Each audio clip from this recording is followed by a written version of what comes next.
Hello guys, this is your friend and we are back with a new fanfic. Which is what if Naruto joins Anko as ANBU Part 2. And if you enjoy this fanfic then please press the like button and subscribe to my channel for more fanfic like this. And now let's start the fanfic. Naruto, in black boxers, and Anko, in purple lingerie, conversed on the bed. Do you like these, Naru-kun? Anko asked as she jiggled her large, with her hands. They're a part of you, so I love them just like I love you. Naruto answered, sincerely and innocently, before hugging her. Ah, you're so sweet. How did you find a way to say you loved my tits without sounding like a pervert? I was only telling the truth. Anko lay flat on her back. Will you please massage my tits for me, Naru-kun? Anything for my future wife. He replied, making her blush as he tenderly and gently fondled, caressed and massaged her, earning a relaxed sigh and soft moan. Ooh, still planning to marry me, Naru-kun? She teased. Of course I am, my fair Anko Heim. And you told me you were all mine when I was older, that day in the barracks, when I first joined ANBU. So it sounded like you were all for it even before I asked. Yep. That was right before you told me you wanted to lose your virginity in a threesome with me and Nai-chan. Speaking of, as she entered, in crimson lingerie, Kurenai brought his hands to her waist. Happy birthday, Naru-kun, then passionately kissed him. It's time for your present, now you're sweet 16. Then Tsume entered, in exotic black lingerie, alongside Yugao, in black and purple lingerie. Standing up, Anko, Yugao, Tsume and Kurenai seductively danced and stripped, whilst feeling each other up and kissing, till they were in all their glory, then gave low bows and a twirl. Naruto blushed. That was amazing, just like all of you. Oh, we're not finished yet, love, assured Kurenai, who sat next to Uzumaki, and tugged on his boxers. The next part of your present requires these to come off. As they removed his boxers which they cast aside, revealing a hard, 12-inch, the four women were surprised by his size.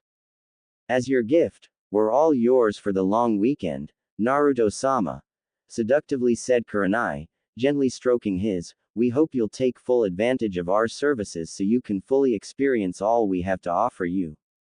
And so you can live out all of your naughty, sexy, kinky and intimate dreams and fantasies with us, Naruto-sama. And that we perform and please to your satisfaction, Naruto-sama, added Anko. Show this wild woman you're an alpha by turning me into your submissive bitch, seductively chimed in Tsume. And make this kitten purr, added Yugao. You're the best birthday gift ever, mused Uzumaki before the fun began. A month later. Exterior. Konoha, streets, early evening. Cornered in a dead-end alley by a hateful mob, Naruto, in a navy V-neck shirt, black Konoha headband, black jeans, weapons pouch on his right thigh, and shinobi sandals, with his hair blonde, asked, What?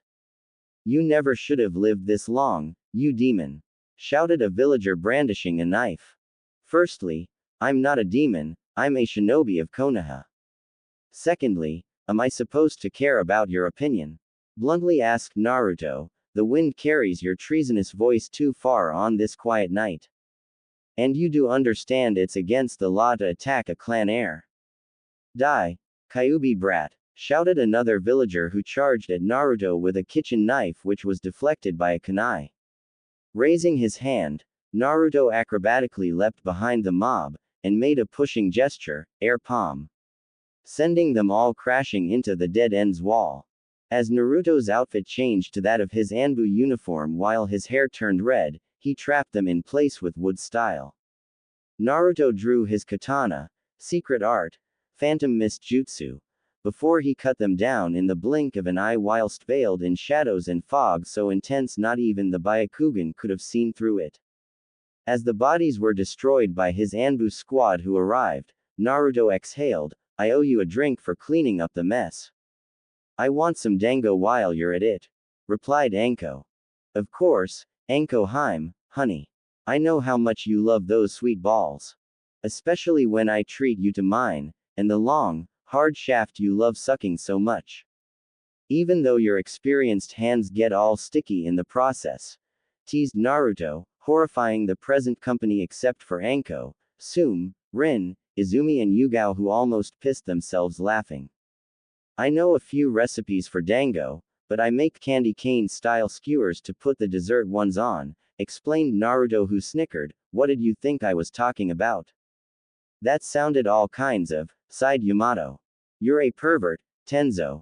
It takes one to know one. Lamely countered the older of the two wood-style users. Tenzo just confirmed himself a pervert, teased Kakashi. This coming from the man who reads smut in public, countered Sume. You should read some of Naruto-kun's books. Kitsune's heart is much better than Jiraiya's Ika Ika series. Later. Interior.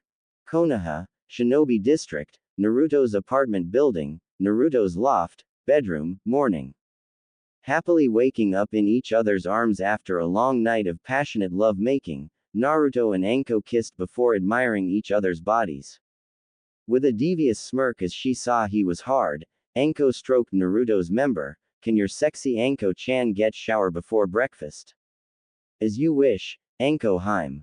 A year later. Interior. Konoha. Hokage Tower, office, early evening.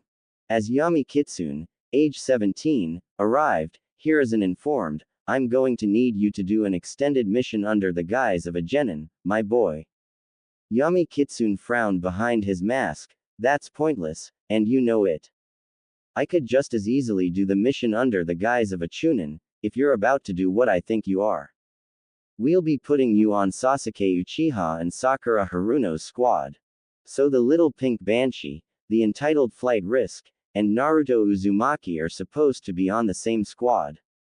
What unfortunate soul are you torturing by making them the captain of this ticking time bomb? Kakashi Hatake, since Shisui and Izumi haven't returned from their mission yet.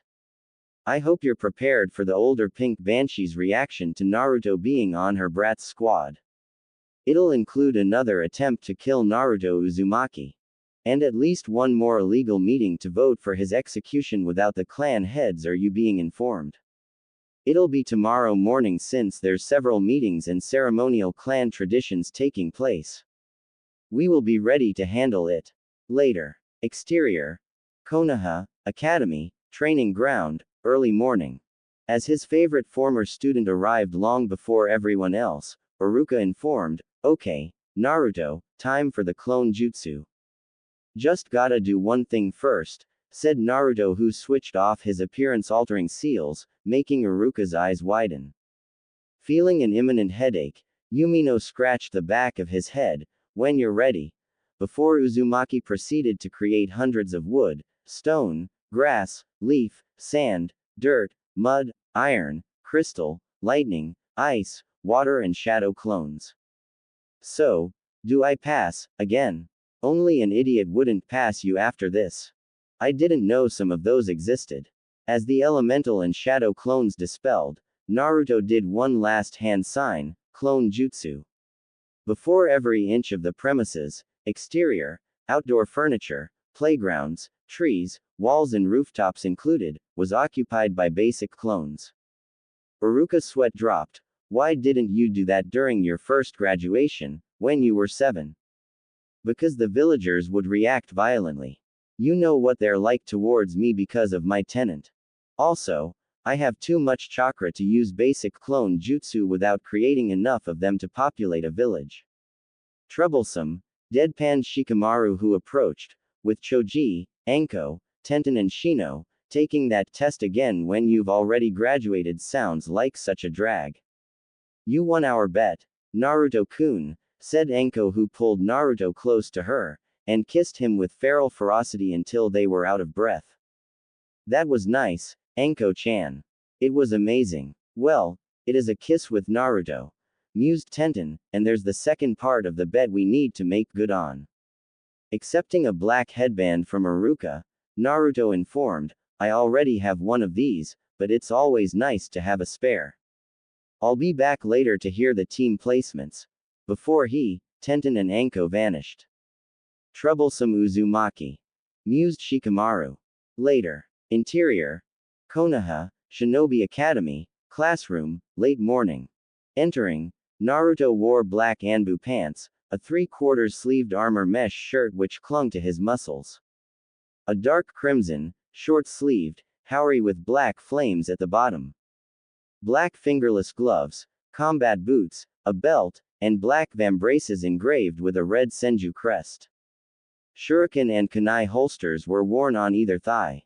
An obsidian-bladed katana, with a small black tsuba, bearing the Uzumaki swirl and the kanjis for maelstrom and shadow engraved, in orange-red, just above the tsuba, was strapped to his back, as was a scroll.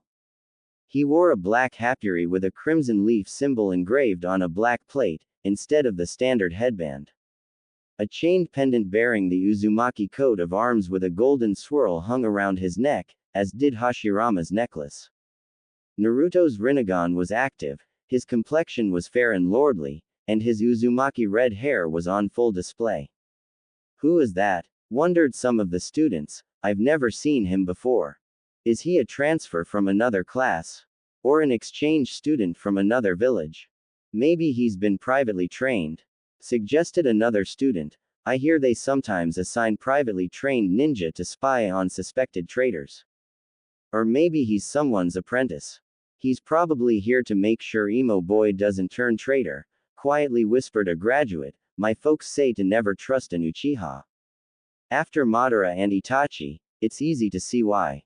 Naruto-kun looks amazing, thought Hinata. Sasuke. Exhaled Naruto, in a deeper, calmer, and clearer voice, as he sat a few rows away from the emo, and opened a book on advanced seals, techniques and jutsu. Who the hell are you? Asked Uchiha, confused. Naruto Uzumaki. What the? How? Why do you look so different? I was wearing identity concealing seals instead of using a henge or genjutsu to change my look. When did you even learn sealing? I started learning as a child. Why? The Uzumaki clan invented the art of sealing. I wanted to live up to and honor their legacy. Their affinity for and mastery of it was legendary.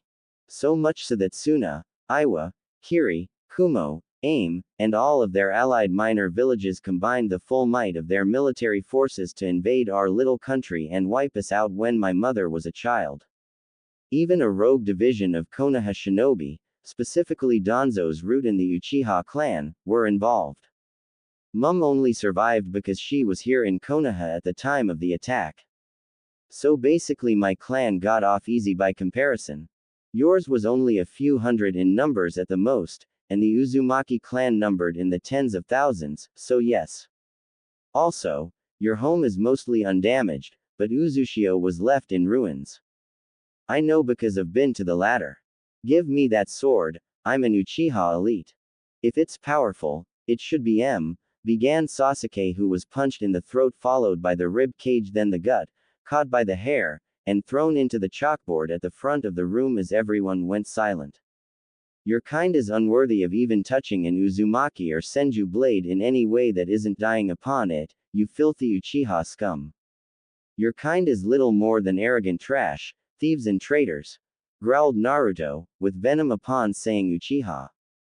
Trash, scum, growled Sasuke as he got to his feet. How dare you call the Uchiha such things? Because it's true, and we all know it. The only Uchiha to make an impact on our history is Madara. A traitor who's tried inciting civil wars and coups d'états. He tried to destroy Konoha because he didn't get chosen as the first Hokage, reminded Uzumaki, and because an already betrothed Mito Uzumaki rejected him when he proposed. How the hell would you know something that specific? I have my ways. It's said that he also orchestrated a civil war between the mostly peaceful Uzumaki before leading the enemy nations against them. Where did you get the headband, Naruto? Asked Kiba. It's pretty cool, and that's a badass sword. They belong to my mother, Kushina. They really suit you. Thanks, Kiba. You've been holding back on us. Just how strong are you? You'll see soon enough. Mused Uzumaki. Noticing a faint but lingering scent, Kiba grinned. You got laid, didn't you? Naruto's only response was a small smile. Why do you wear the Senju coat of arms, Naruto? Asked Shino, changing the subject. Princess Tsunade is my grandmother, making me a descendant of both the Uzumaki clan and the Senju clan, explained Naruto. However, the Senju clan still has many enemies who would love to see its last son slain.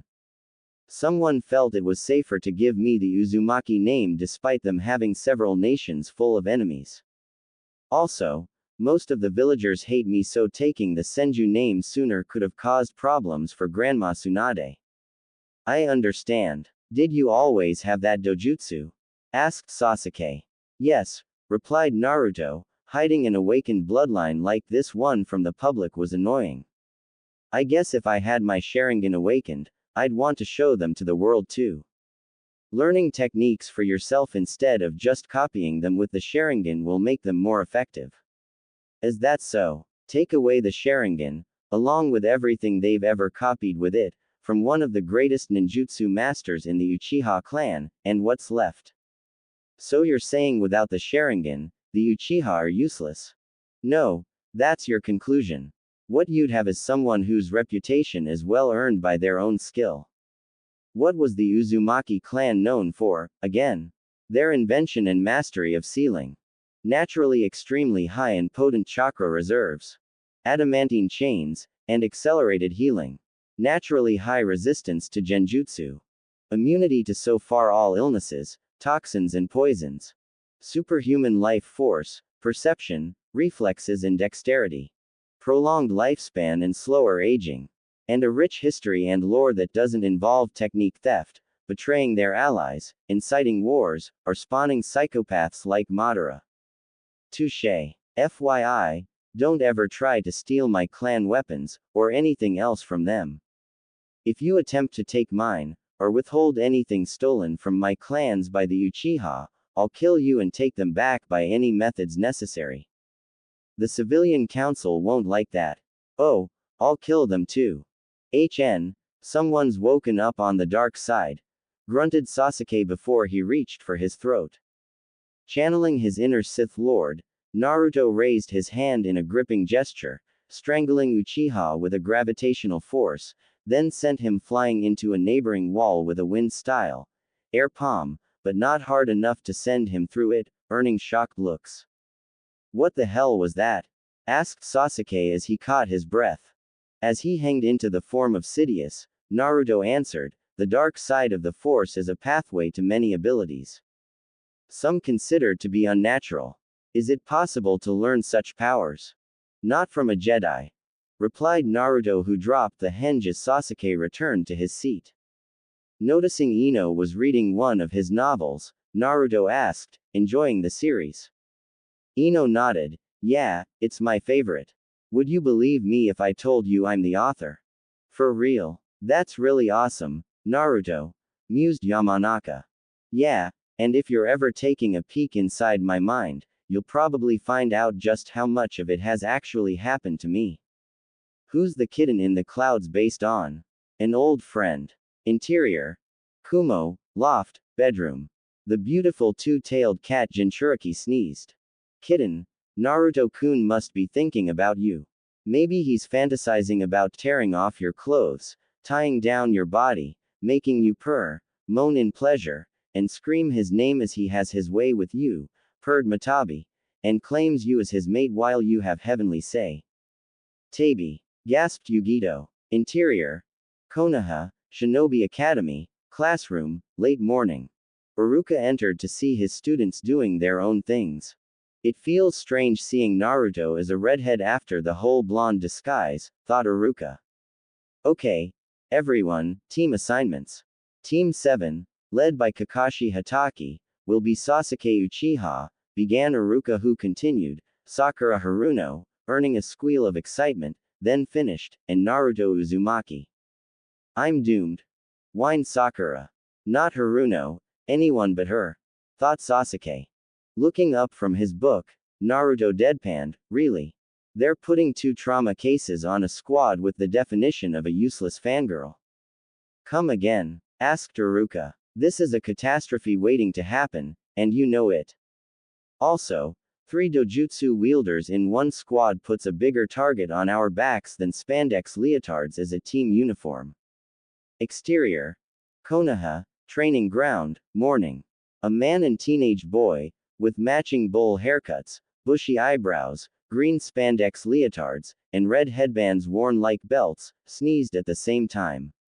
Lee, my most youthful student, it seems that we've either caught a cold, or someone, quite possibly my eternal rival, is talking about us. Interior. Konoha, Shinobi Academy, classroom, late morning. Sasuke looked at Uzumaki, trauma cases. The council never gave you any forms of mental health support, guidance, rehab, or counseling after your clan's massacre, did they? No, they didn't. That's because the civilian council doesn't care about you or how the massacre affected you. They blocked every attempt to get you the help you needed. They only care about gaining power, prestige, wealth, and influence. All they want is the Sharingan and to take the Uchiha fortune for themselves, especially the Horuno family. They couldn't care less about any form of your health. And how are you traumatized? Naruto carefully elaborated. Since I was born on the night of the Kyuubi attack, with whiskers which could be a bloodline trait for all I know, the villagers think I'm Kyuubi in human form. There is no logic to such a belief, observed Shino. I suspect the abuse they've subjected you to as a result of such ignorance has affected your personality and chakra control. You're hiding your true appearance and power before your graduation supports this hypothesis. I'd say the same, but it's too troublesome, thought Shikamaru. Blinded and consumed by their fear, grief, bitterness, anger, and hatred, the villagers have been projecting it all onto me.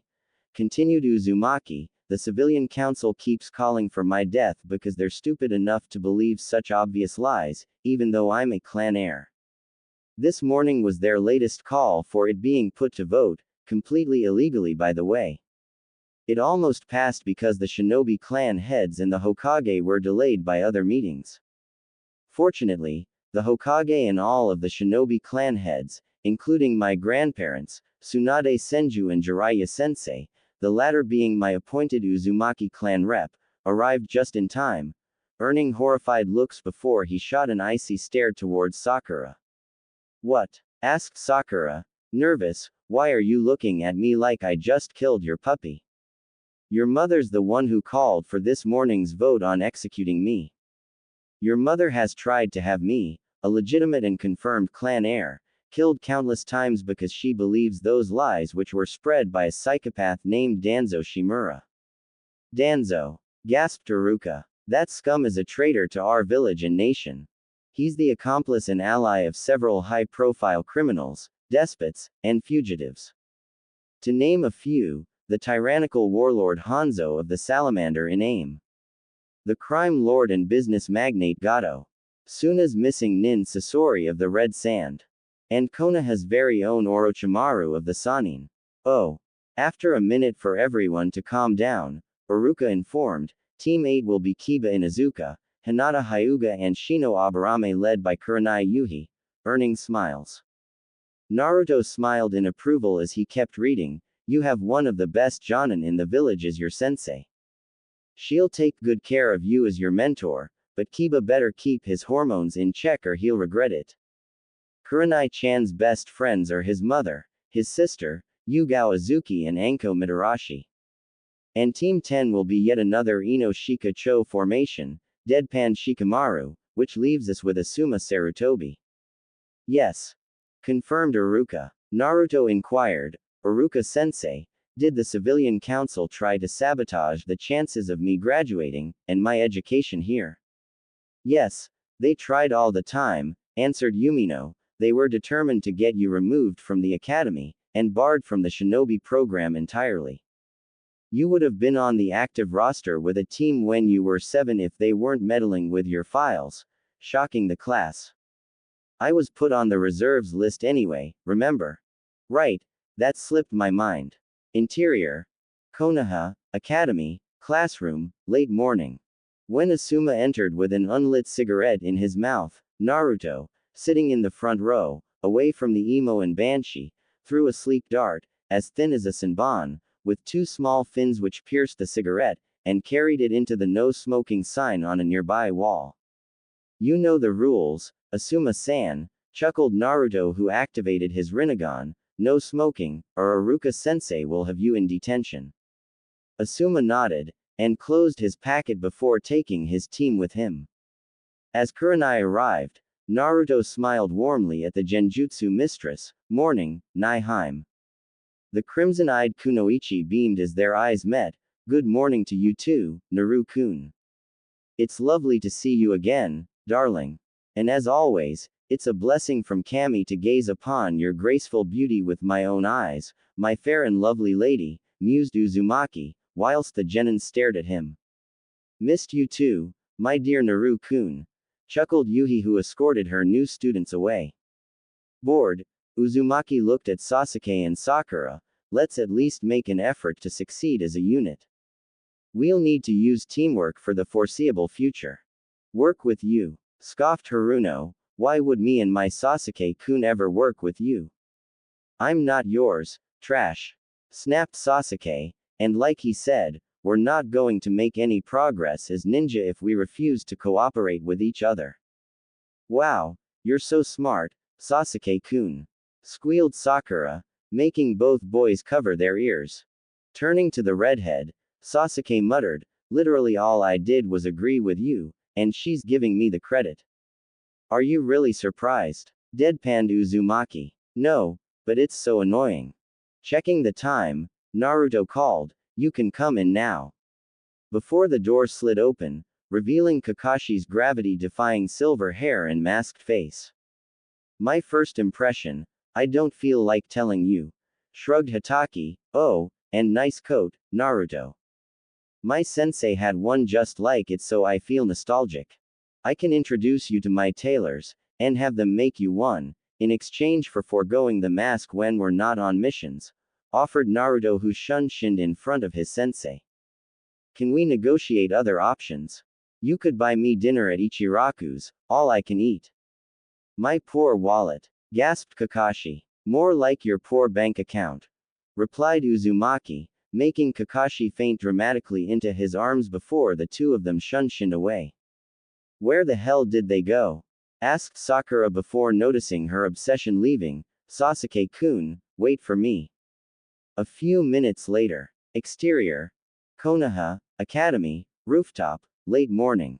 Seated separately as Sakura and Sasuke finally found Uzumaki and Hatake, they began introductions. I'm Kakashi Hatake. I have no desire to tell you my likes or dislikes. My hobbies, I have lots of hobbies. Goals, my dreams, I have a couple of those, vaguely summarized Kakashi. You rehearsed that, mused Naruto. And you've just volunteered to go next, little brother. My full name is Naruto Uzumaki Senju Namikaze, began Naruto, shocking Uchiha and Haruno. My hobbies and likes are only shared with my friends and my precious people. I hate many things, many people, and many types of people. My dreams and my goals are none of your business. Sakura squealed, I'm Sakura Haruno, and I love shopping, when people buy me things, going to expensive places, and money. Meeting people of status, and getting my way. Going to the orphanage with mum to mock the orphans and cut back their funding since they're worthless wastes of money and resources.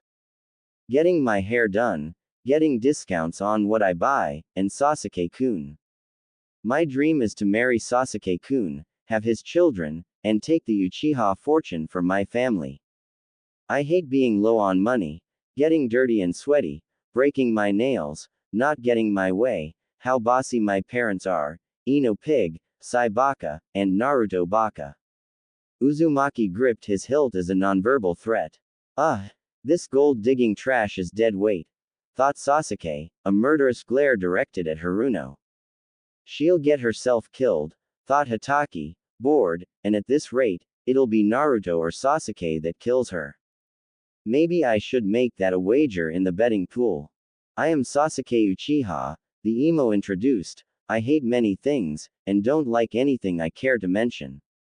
My goal, my ambition is to restore my clan. And obtain the power I need to kill Itachi. That's a selfish reason, scoffed Naruto. What do you know about power? Snarled Uchiha. I know that with great power comes great responsibility, and there's always a cost. As his eyes widened in alarm, Kakashi barrel rolled out of the way as Maida, Might Guy appeared on the rooftop. Startled, Sakura screamed while Sasuke jumped to his feet, but Naruto didn't even blink. Hey, Guy Nichin, greeted Naruto as he closed his book. I take it that arrogant tool you call Neji Tem, as well as respectable shinobi like the indomitable spirited Rock Lee and the lovely angel of weaponry, Tenten-chan, are coming too. Watch your tone, whoever you are, hissed Neji as he arrived, or I will make you suffer. Suffer, scoffed Naruto, who rose to his feet, and stared deep into Neji's Byakugan eyes with his Rinnegan, making the Hyuga recoil. What would you know of pain and suffering? He's sorry, interjected Tenten as she appeared, and looked into Naruto's eyes. What's your name, handsome? Tenten wore a white kippao-style top with red trimmings, form-fitting black 3/4 length shinobi pants, a utility pouch on her left thigh, a headband, and black sandals. Stepping away from Neji, Naruto gently took Tenten's right hand in his, and kissed the back of its palm before gazing into her chocolate eyes as his eyes reverted to blue. Naruto Uzumaki Senju Namikaze, at your service, my fair lady. And to whose treasured acquaintance do I have the honor of making? The brunette Kunoichi blushed. Tenten, then she eyed his hilt. May I see your sword? As you wish. Obliged Naruto, who unsheathed his blade, and held it flat, horizontally, in his hands. Resisting the urge to drool, Tenten was in awe of such magnificent craftsmanship. This sword was wielded by Kushina, the Red Death, Uzumaki Senju during the last war. Then she inquired, where did you get her sword? She is my mother, Yano. Tenten gave kitten eyes. I'm sorry, for a moment I thought you might have stolen it. Naruto smoothly replied, I didn't steal the sword, but if you'll please allow me the privilege of stealing a kiss, I'll forgive you, Tenheim, making Tenten blush whilst the present company was speechless. Sheathing his sword for him, Tenten leaned in and tenderly kissed Naruto on the lips whilst closely embracing him. Guy and Lee did a happy dance at the sight while Sasuke rolled his eyes, and Kakashi gave an eye smile. Sakura tried and failed miserably in flirting with Neji, who brutally rejected her. As their lips parted, Naruto gently caressed Tenten's flushed cheek, and admired her facial features. You're as adorable as a panda when you smile like that. Especially with your cute little buns. Do you like pandas? Asked Tenten, mesmerized by his blue eyes as she stroked his left cheek's whiskers with one hand. They're my favorite, Tenheim, Naruto replied. They're my favorite too, but you're the only one I've ever let call me panda nicknames since I know you're being sweet, not mean. Foxes are my second favorite, mused Tenten, and I definitely want to see you more often than I have been lately, handsome. As a rose appeared out of thin air, Naruto presented it to Tenten, who accepted it along with a kiss when their hands joined. You used to be blonde in public, and a redhead in private, chuckled Tenten, and it's been a while, Naru-kun. I figured I'd properly introduce myself now I'm stepping out of the shadows. Thanks for going along with it. Well, you were being charming, and I've never heard your full name before. I had to make sure there weren't two of you. The only time there's more than one of me is when I clone myself. Eyeing Uzumaki, Tenten mused, you're a godsend of a kisser, Naru-kun. Can we kiss again sometime? Tenheim, you already know you can kiss me anytime you like, assured Naruto. How many girlfriends are you hooking up with? Asked Sakura, irritated. Sasuke interjected, not that I was paying attention, but as far as I know, he has yet to call anyone his girlfriend. Speaking of girlfriends, can I be yours? Asked Haruno. No, because you're a shallow, gold-digging, annoying brat with little to no self-control. A fangirl who disgraces and devalues the titles of shinobi and kunoichi. A burden that will most likely get yourself and others killed if you don't drop out of the shinobi program. And a stalker whose infatuation has created a romanticized fantasy expectation of me that nobody can live up to. Damn, that was savage, thought Tenten. I believe you require aloe vera, taunted Neji, with a smug expression, or citric disinfectant to treat your third-degree burns. Jerk, muttered Haruno. Peasant whore. As Sakura prepared to punch the Hyuga, Naruto warned, don't even think about it. He insulted me, grumbled Haruno. You and Ino-chan insult each other all the time, without getting violent. Attacking anyone who insults you is childish, reckless, foolish, dangerous, and impulsive. What if you behaved like that towards a client, a relative, a comrade, a superior officer, a peer, or a political ally? But Neji's trained in the fighting styles of the second most formidable taijutsu-oriented clan in the village. And has probably been training since he could walk, pointed out Naruto. You have no training besides the most basic textbook moves, and you've most likely never trained or practiced them outside of school. Why are you intervening? Questioned Neji. I have no desire to see the Banshee being gentle-fisted by someone wearing a shower cap. Deadpanned Naruto, earning laughter from Tenten. You said my clan's taijutsu was the second most formidable in the village. Which clan's taijutsu is the first?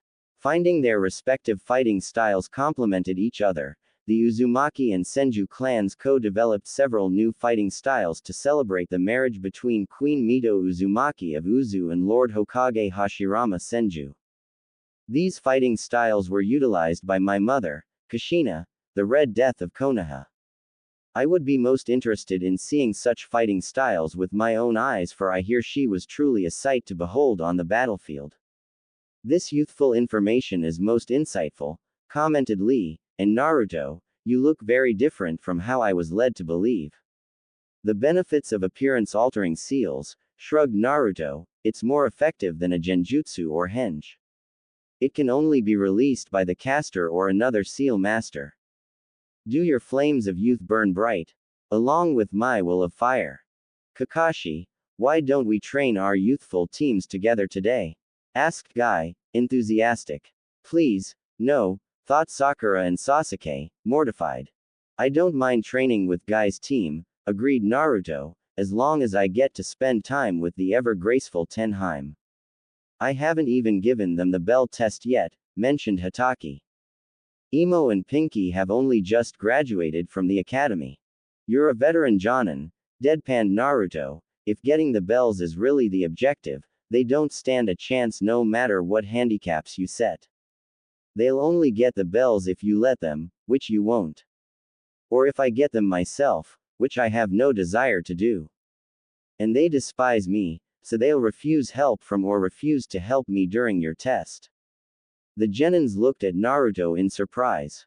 Spoiler alert, asked Kakashi.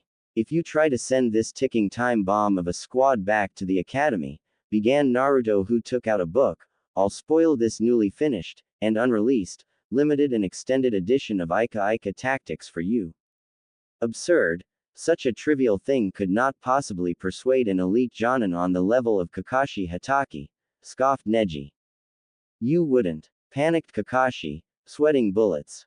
Wanna bet, Kashi Nichan? Asked Naruto, making direct eye contact. Turning to Team 7, Kakashi sighed, thanks to Naruto, I'm letting you pass, but on a probationary basis until I make my final decision, then eagerly turned to Naruto, now hand over the precious. Easy, Gollum, chuckled Naruto, and what are the magic words? Naruto Otuto, can you please hand over the precious? I'll buy you dinner at Ichiraku's. All you can eat. Handing over the blue book which Kakashi went to open, Naruto stepped back before there was a small charge, shocking Kakashi, who was brought to his knees. Ah. It worked, thought the Genins, caught off guard. I've underestimated Naruto's skills in deception more than I thought, muttered Uchiha. Kakashi, gasped Guy, who turned to Naruto, my youthful friend, what was that? A few simple security seals used for confidential documents. It can only be opened by the author of the contents, the one who placed the seal, or after its official release date. It also appears blank if it's left open. We can't have an impatient reader spoiling an unreleased book, can we? Asked Naruto, who added, it just wouldn't do, ya know. all too innocently, causing some of the present company to laugh and sweat drop. That was mean, dejectedly said Kakashi. Serves you right for trying to read pervy sage's smut in front of these young, impressionable genin, scolded Naruto, whose hair stuck up as he glared. Ya know. Kushina Haim would be so proud of you, chuckled Hatake, who inquired, and what kind of monster puts such seals on the precious? I would, and it's another way to prevent you from reading it around women, especially Nai Haim, replied Naruto whilst Team Guy made their exit. Facing Naruto, Kakashi smiled. You blackmailed me into passing a flight risk of a squad. You took advantage of my precious. And used underhanded tactics to exploit me. I'm so proud of you. Thanks, Nichan. Suspicious, Sakura looked at Naruto. Where did you even get that book? From Jiraiya-sensei, aka the pervy sage, answered Naruto. He's why I created the sexy jutsu, which can be done for both genders. The change is a legit shapeshift, not a simple illusion like the transformation jutsu. The name could use some adjustment. From how red Sakura's cheeks are, I'd say it'll work well on her. Mused Naruto, but which version? Or should I try both? No, don't try them on me. Please, I'm begging you. For the love of Kami, don't use that jutsu on me. You've just revealed a rather pathetic weakness to people who could easily become your opponents. Patiently waiting, Kakashi asked, shall we get started with training? We still need to evaluate your skills and abilities firsthand. Not on the academy's rooftop. We won't, answered Naruto. Why not? We don't want to burn down or blow up the academy with an overcharged fire-style jutsu and the nearby gas tank, pointed out Naruto, who turned to his teammates. Speaking of which, do you know what your primary elemental affinity is? One of mine is wind, and Sasuke's primary affinity will be fire like the rest of the Uchiha. But what about you, Sakura? Stunned, Sakura lowered her head in shame. I don't know. Under his breath, Sasuke muttered, Kunoichi of the year, my. Later. Exterior. Konoha, Training Ground 7, early afternoon. Whilst sparring with Kakashi, Naruto leapt back, then threw a pair of kunai which multiplied by 10 before he disappeared in a yellow flash which proceeded to overwhelm the Jonin, who was then hit by a double Rasengan, sending him crashing into the ground. Reappearing holding both bells without a hint of fatigue, Naruto apologized, sorry, Kakashi. Sitting up in his now ripped, torn and otherwise damaged gear, Kakashi groaned, that was embarrassing. Kneeling by his sensei's side, Naruto's hands glowed green. It could be worse. I could have made more kunai shadow clones, or used the sword too, then healed Kakashi's injuries. I know. What were those last jutsu? Asked Sasuke, interested. They're part of my inheritance, summarized Naruto. Keep the Sharingan eyes off of them if yours awakens. Attempt to steal them, or go whining to the council about it, and you'll lose the eyes before they can gain their second Tomo or awaken the Sharingan at all. I take it that's not an empty threat. Would you want anyone stealing your techniques, clan jutsu, and personal moves from you? Fair point. Naruto, did you really have to threaten Sasuke-kun? Asked Sakura. He was just curious. Can't you tell us what they were? If you'd actually paid attention in history, instead of daydreaming about raping Sasuke, you'd recognize the Rasengan and the Flying Raijin. Really? Was the academy bribed into letting you graduate with falsified grades? Sakura awkwardly chuckled. Well, you've got to be kidding me, thought Kakashi and Sasuke. I can also do the multi-shadow clone jutsu, which makes the kunai shadow clone jutsu easier to master, and all the more terrifying for my opponents when I use both, mentioned Naruto. Please, I bet you couldn't even do the clone jutsu, scoffed Sakura. There's no way. Earning eye rolls. Kakashi raised an eyebrow. He just did the Rasengan and Hiraishin, and you don't think he can do shadow clones? Wanna bet on that, Sakura? Asked Naruto. If you're actually capable of it, I'll take my training more seriously. You should always be taking it seriously. Reprimanded the three boys. Naruto didn't even need a hand sign before every inch of unoccupied space in the training ground was filled by shadow clones. Are you kidding me? Asked Sakura, shocked along with Uchiha. And we're solid clones too, stated one of the shadow clones. I don't suppose you're willing to teach me some of your moves? Asked Uchiha. With a small smile, one of the Naruto clones poked the emo's forehead, causing him to flinch. Okay. Now I've seen some of Sasuke and Naruto's moves, Sakura, you're up, stated Kakashi, who took a taijutsu stance as the pink-haired girl approached. Taking her textbook stance, Sakura said, ready, sensei. For the record, I'm not expecting you to have any spectacular or flashy moves yet. Just show me what you already know. From there, we can work something out and experiment with different styles to help find one that really suits you, okay? Yes, sensei. Your squad mates may be willing to help you train even when I'm not supervising. And don't be shy about practicing with the other genin, or asking shinobi tutors for a little extra help. As if I'd need Naruto Baka's help, scoffed Sakura, I'll never need it. You'll regret saying that one day. Whilst watching Haruno and Kakashi's one-sided spar, Sasuke stood next to Naruto. You've had extremely advanced and intense training. So, who trained you? None of your business. The council may try putting you under the CRA for your bloodlines. If they do, I will participate on my terms, and with the willing consent of my potential partners. It's all voluntary, and if a relationship doesn't work out, I won't force someone to be with me. How well do you think they'll take that? There'd be very vocal resistance to approving my participation by the civilian council, who think I'm a demon. And that's because I mentioned that the villagers think I'm Kyuubi in human form, how they've treated me, and how they've continually tried to kill me. Wasn't anyone protecting you? Let's just start sparring. Oh, please, I'm an elite of the U, began Sasuke before Naruto's fist knocked him onto his back. The only names in the ninja world that matter are the ones people make for themselves by their own reputation.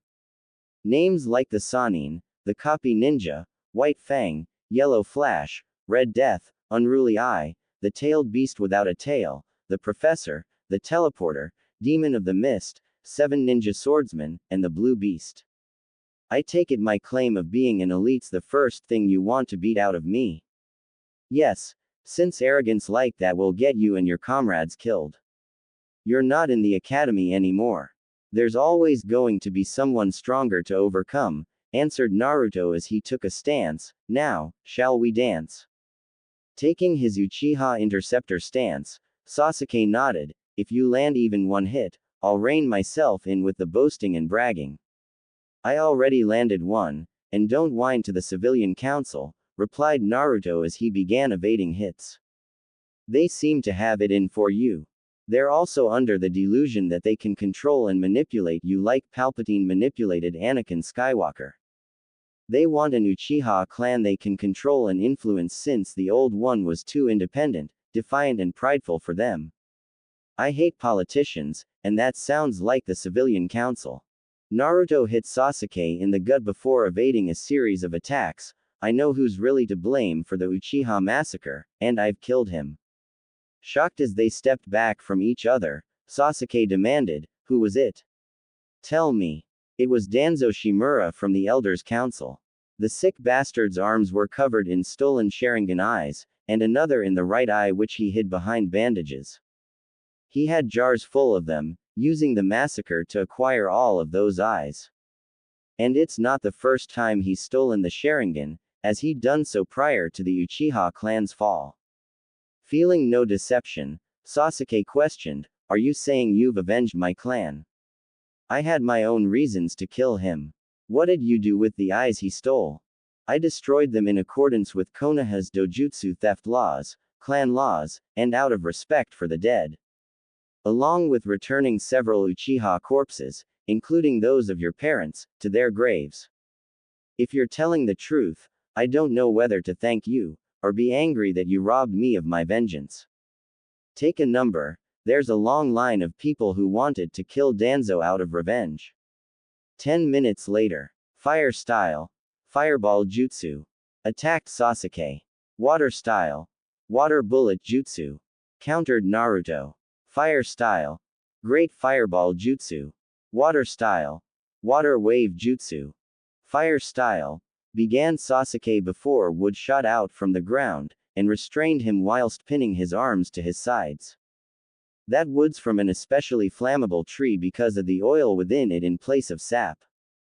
Unless you want to burn yourself alive, fire style's a bad idea right now.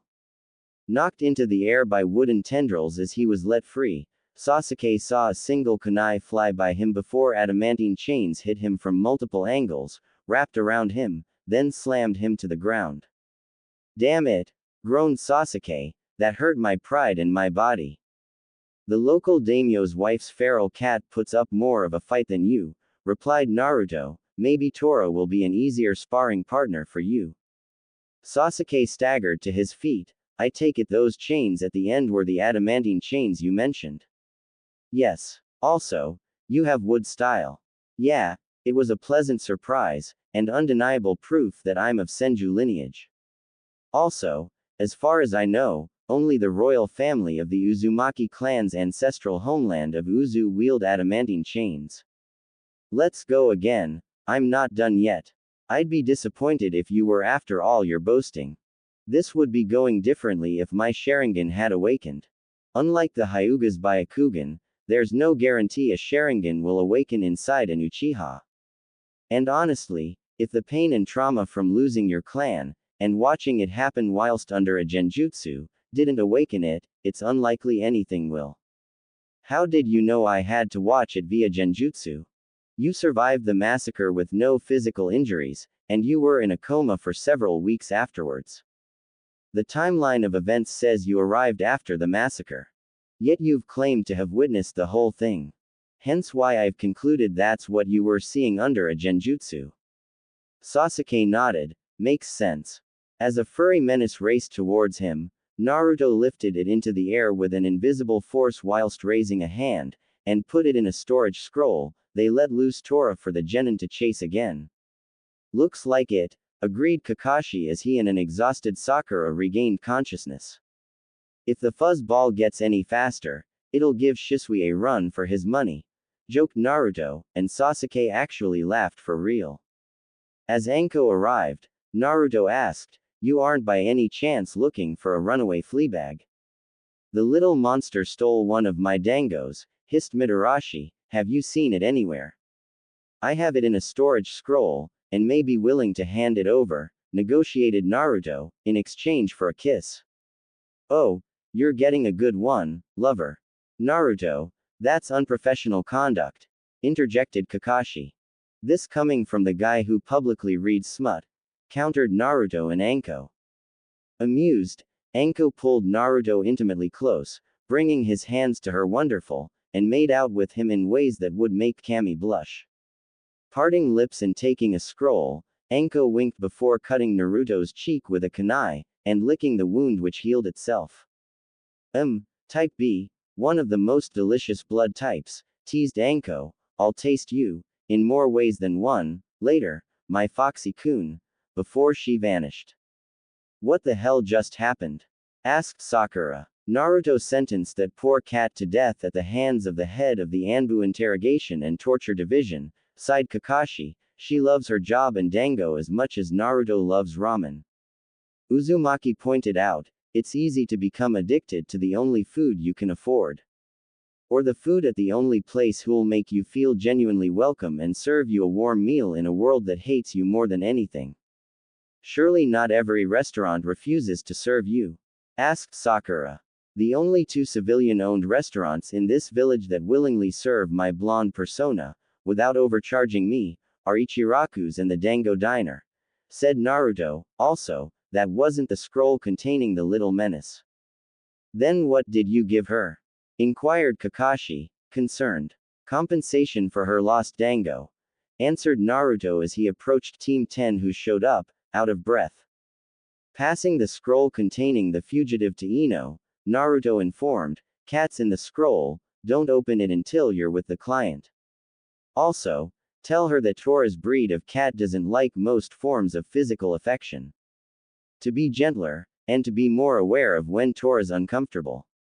She's a cat, not a human child. Tora keeps running away, like Sasuke running from his fangirls, because she's scaring Tora with so much attention. And that she feels boxed in, which cats hate feeling. That sending someone Tora's unfamiliar with to find her is only scaring her more, and she'll return when she's calmed down. With a smile, Ino nodded, thanks. Choji asked, does anyone want to go out for barbecue, for lunch? Unrolling some storage scrolls after creating tables and chairs with wood style, Naruto set up a barbecue, rugs, tablecloths, an esky, some baskets, and a picnic set. I've brought it to us. The present company, except Sasuke and Sakura who left, looked at Naruto in wonder whilst Kurenai joined them too. As everyone else got seated, Naruto summoned a wood clone to help him prepare the ingredients. Would you like me to help you? Offered Ino as she joined Naruto by the barbecue, a decent cook herself. We can consider this a teamwork exercise, mused the redhead, and thank you. By the way, I've never actually liked Sasuke. I was faking so people would underestimate me by dismissing me as a fangirl. Ino-chan, you deserve someone who'll be there for you unconditionally, and give you the love, devotion, support, kindness, attention, and affection you deserve. Yamanaka smiled, ah, you're sweet. Then kissed Naruto's cheek. As he turned off the barbecue, Naruto used several clones to distribute the food and beverages. Naruto blushed when Kurenai sat in his lap, facing towards him, and gave him a prolonged kiss on the lips whilst closely embracing him, shocking the present company. Am I missing something, Nihime? Asked Naruto as her pressed against his chest. With a chuckle, Kurenai pointed to his apron with the words, kiss the cook. Across his chest before pulling it off of him, then whispered, it's a shame you aren't wearing the cook, apron. Then again, you best only wear that one for me and Anko-chan, before her words became inaudible. As something hard poked against her, Kurenai giggled, and blushed upon realizing what it was, then whispered into Naruto's ear, happy to see me, are we, darling? Whilst he blushed, Naruto gave a slight nod, as always, Nihime. Anko-chan often boasted of your legendary prowess as a kisser, Naru-kun, mentioned Yuhi, with a hint of mischief. Do you agree with her assessment, Nihime? Asked Uzumaki. She's always understated how wonderful your kisses are. Ditto, and if you want or need more of them, just let me know, Nihime. Will do, Naru-kun. If you're free tonight, I'd be honored to take you out to dinner if you'll allow me. Anko-chan's already called dibs on me for tonight, informed Kurenai, who kissed Naruto's cheek, but I'll happily go out with you some other time, okay, love. As you wish, fair night Tenshi. Yuhi giggled, maybe I'll take you home with me tonight after all, since we both know Anko-chan won't mind. As long as you two lovely ladies have me in bed by 9. I might need to be up early for a mission, ya know. Kurenai blushed. Does it have to be your bed, Naru-kun? Nope. The Genjutsu mistress beamed, perfect. How is Naruto flirting with Kurenai-sensei like that without getting in trouble? Wondered Ino.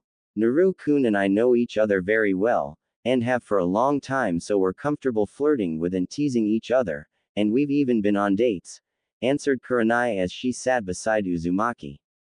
When Asuma went for his cigarettes, and Kakashi went for his orange book, they found both missing with a shadow clone of Naruto, at the head of the table, holding them.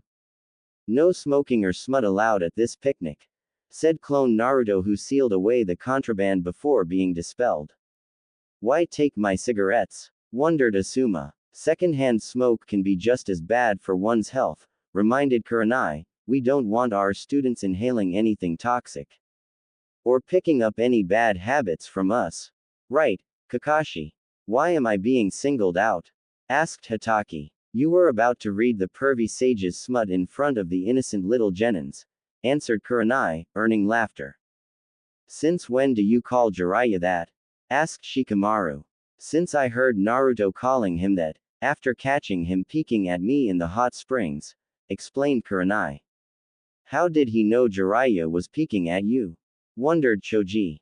I sensed Niheime's chakra presence on the other side of the wall, since I've always had pretty good sensory abilities, admitted Naruto, and Pervy Sage was muttering words that describe her, and mentioned at least one of her nicknames, whilst taking pervert notes. Kurenai pouted, and did you take a little peek of your own after dealing with him? I heard a scream on the other side of the wall, so I looked to see if anyone was hurt. Oh, that was Anko tearing off our towels, using one of her smaller snakes as a distraction. Did you get a good, memorable look, Naru-kun? I was more worried about your well-being, but yes, because of my photographic and eidetic memory. And don't worry, Pervy Sage didn't see anything. I checked his memories. Naru-kun, darling, only you could look through a pervert's peephole with noble intentions. Then admit it to one of the women you saw while doing so. I've never lied to you, fair Niheim. I know, and I appreciate your honesty with me, Naru-kun. Asuma-sensei's jealous of how close you two are, noticed Shikamaru, with an amused smirk. I'm not jealous, protested Asuma, unconvincingly. Sure you're not, giggled Kurenai, you just denied it so quickly that we don't believe you.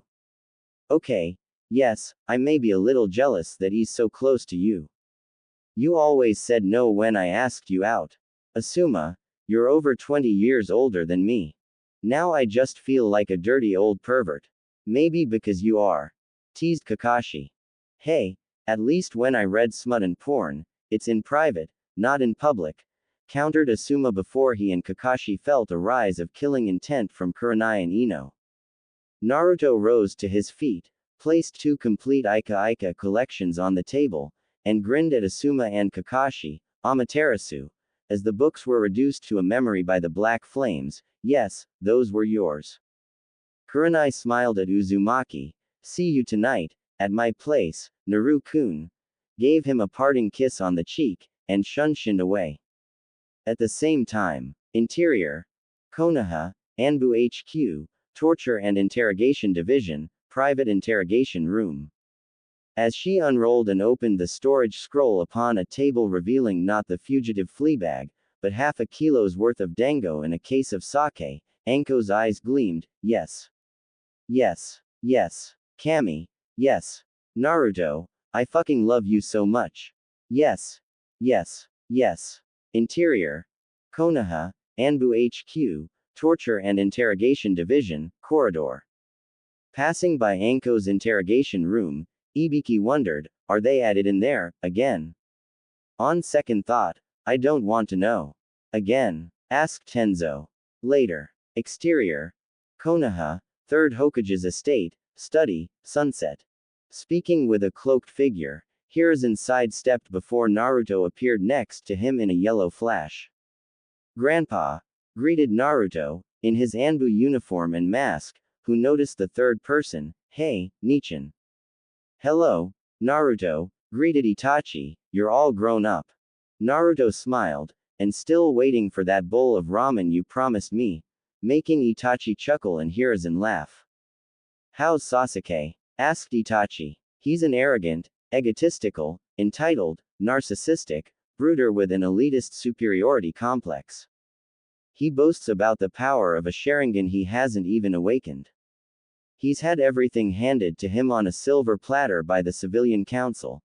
Deadpanned Naruto, they call him the last loyal Uchiha, despite how Shisui and Izumi are alive. Sasuke has no concept of loyalty. All he cares about is power and revenge. And I believe he's fallen under the Uchiha curse of hatred even without the Sharingan. How unfortunate, and disappointing. Do I have your permission to kill him if I need to? If it comes to it, yes, confirmed Itachi. Naruto placed his right hand over Itachi's eyes. Hold still, before they glowed with golden chakra. I've taken care of the ocular bleeding and deterioration causing drawback of your Mangekyo Sharingan, and cured you of all of your present illnesses and symptoms. How? An ancient sage healing art developed by Ashura Otsutsuki. Moments later. Interior. Konoha, Naruto's apartment complex, Anko and Kurenai's loft, living room, mid-sunset. As he was pulled into the room by Kurenai, after appearing at her door in a flash, Naruto was immediately embraced by her and Anko. What time did Foxy-kun say to have him in bed by? Asked Mitarashi, a cheeky twinkle in her eyes. 9. Answered Kurenai, and it doesn't have to be his bed. Sweet. We can have a sleepover. Sounds like a plan. Later. Interior. Konoha, Memorial Stone, mid-morning. So, what do you recommend I teach our little genins first? Asked Kakashi. Chakra control exercises like tree climbing, water walking, meditation, and the leaf exercise. And physical exercises to increase their stamina, speed and reflexes so they're more likely to stay alive in their first battle. Answered Uzumaki, it'll make Konoha look weak and vulnerable if the so-called Uchiha elite under your tutelage dies at the hands of a common bandit. Agreed. We both know the civilian council, if they're not put in their place, will push for Team 7 to participate in the exams regardless of your assessment on its readiness, just to show off Sasuke like a star attraction at the circus or the zoo. Exterior. Konoha, training ground, late morning. Noticing Haruno limping as she arrived after Sasuke, Naruto asked, so, how's your ambition of restoring your clan coming along? Sasuke wore the same clothes he had on yesterday, which Naruto could tell from the creases. Sakura wore a light pink sports bra and short mini skirt, a utility pouch, a pink belt, sandals, and her headband like a hair ribbon. As his and Sakura's cheeks flushed, Sasuke muttered, shut up. Ooh, someone's grumpy. Didn't you two last long enough last night? Naruto. Gasped Sakura. What kind of easy, shallow whore do you think I am? You don't want me to answer that. As he appeared in a puff of smoke, Kakashi, with his father's sword sheathed behind his back, greeted, good morning, my cute little genins and my little brother's doppelganger. Morning, acknowledged clone Naruto, the boss will be here any minute, but he sent me ahead so he isn't technically late. Given we shadow clones are fully sentient, and we share our memories with the original when we dispel. Sasuke raised an eyebrow. He had time to send a clone ahead, but didn't come himself. He knew Kakashi would be late, so he took his time. Then where is he? Clone Naruto pointed behind them, to Naruto approaching with the Hokage before disappearing. Not sorry to keep you waiting because I had other priorities. There was this old man with his grandson who needed lots of help carrying their groceries. Then the kid asked me to play with him whilst giving me puppy dog eyes. Then the old man thanked me by taking me and his grandson out for breakfast. But he forgot his wallet, so I paid. Then I walked his grandson to school. And the old man asked to meet my sensei, so I brought him with me, explained Naruto. I made sure not to rush since the old man wanted to stop and appreciate some of the sights. And here we are. Lord Hokage, is this true? Asked Sakura, skeptical. Of course it is. Answered Hiruzen. I have a feeling there's more to your visit than you're letting on, Lord Hokage, stated Kakashi. I need to speak with young Sasuke. Informed Hiruzen, we have much to discuss on private matters with some survivors. What do you mean? Asked the emo before a familiar duo shunned next to Hiruzen. Shisui. Izumi. Asked Sasuke, I thought you were dead. We couldn't tell anyone we were alive without compromising the mission we were on, explained Izumi. Thanked Kami, I'm not the last besides Itachi anymore. Sighed Sasuke, I can't stand the civilian council's crap. Kakashi turned to the emo genin, Sasuke, take the day off so you three can catch up, before the Uchiha trio and Hiruzen left. What's on the agenda today, Kakashi? Asked Naruto. Well, I think you two should get some sparring in. And since you're openly using your mother's sword now, I figured I should get back in the habit of using mine so you have another swordsman to train with. Any specific rules for me and Sakura spar? Taijutsu moves only for sparring. I intend to take full advantage of the wonderful opportunity to have your clones perform multiple different training exercises. I know what you mean. I've been doing it since I learned the Wood Clone Jutsu and Multi-Shadow Clone Jutsu. Can I learn the latter jutsu? Asked Sakura. With a sigh, Kakashi explained, Multi-Shadow Clone Jutsu is a forbidden jutsu that requires a considerably higher amount of chakra than the Shadow Clone Jutsu. I can create up to 4 shadow clones, but I can't sustain them for longer than maybe 5 minutes before they dispel. But Naruto Baka can create thousands of them, and do entire training regimens with them. Well, Naruto-kun has far higher chakra levels, potency and reserves than his parents did at the height of their power. His mother had the highest chakra levels ever seen in the Uzumaki clan, which is saying quite a lot as their chakra levels were always breaking records. Oh, please, I bet Sasuke-kun can do that jutsu better than Naruto Baka. You'd lose that bet, and Sasuke would die in the attempt. You also shouldn't be insulting and putting down your teammates and comrades. HMPH, Naruto Baka's neither, and will never be either. Stepping to the side, Naruto removed and neatly folded his cloak, which he sealed inside a storage scroll, then noticed Haruno was staring at his muscles. When you're done staring like a pervert, you can pick your tongue up off the grass. Naruto, sighed Sakura as her shoulders lowered, really? FYI, you'd benefit from spending less time doing your hair, starving yourself, and stalking the emo, and more time training. I didn't ask you for advice, Baka. I know the perfect place for the 4 of us to go camping for a real teamwork exercise, mentioned Naruto, with a hint of mischief. Is that so? Asked Sakura, suspiciously, and where's that? Survival Training Ground 44, aka the Forest of Death. Was this suggestion courtesy of Anko? Inquired Kakashi. It's not so bad after you learn its layout and terrain, and what flora and fauna live there. If there's ever a snake that talks, it'll be a summons. And you'd better hope it's not one sent by Orochimaru of the Sannin. Sannin? Asked Sakura. Studying the Sannin can be your homework tonight, replied Kakashi. You should have learned about them early on in the academy. Creating a shadow clone, Naruto ordered, spar with Haruno. I'm going to practice with sensei. Okay, boss. Activating his Sharingan, Kakashi drew the white fang. Ready, Naruto. Uzumaki readied his katana. Let's do this. Later. Exterior. Konoha, training ground, early afternoon. As they finished the catastrophically one-sided spar which the clone only evaded during, Sakura was completely exhausted. I'm done. Clone Naruto deadpanned. You need to work on your stamina, and start eating properly instead of starving yourself. I don't want to become fat by overeating. You're neglecting your health by denying your body the nutrients, vitamins and protein a shinobi needs. It's stunting your physical growth and development, and weakening you. Ask any experienced kunoichi for advice and tips. The next day. Exterior. Konoha, Training Ground 7, late morning. Meeting up with Team 7, Kakashi greeted, Good morning, my cute little genins. Any missions today, or more training? Asked Sakura. Well, I actually have some techniques to attempt teaching you that Naruto suggested. Should we be worried? Asked Sasuke. Yes, be very, very afraid.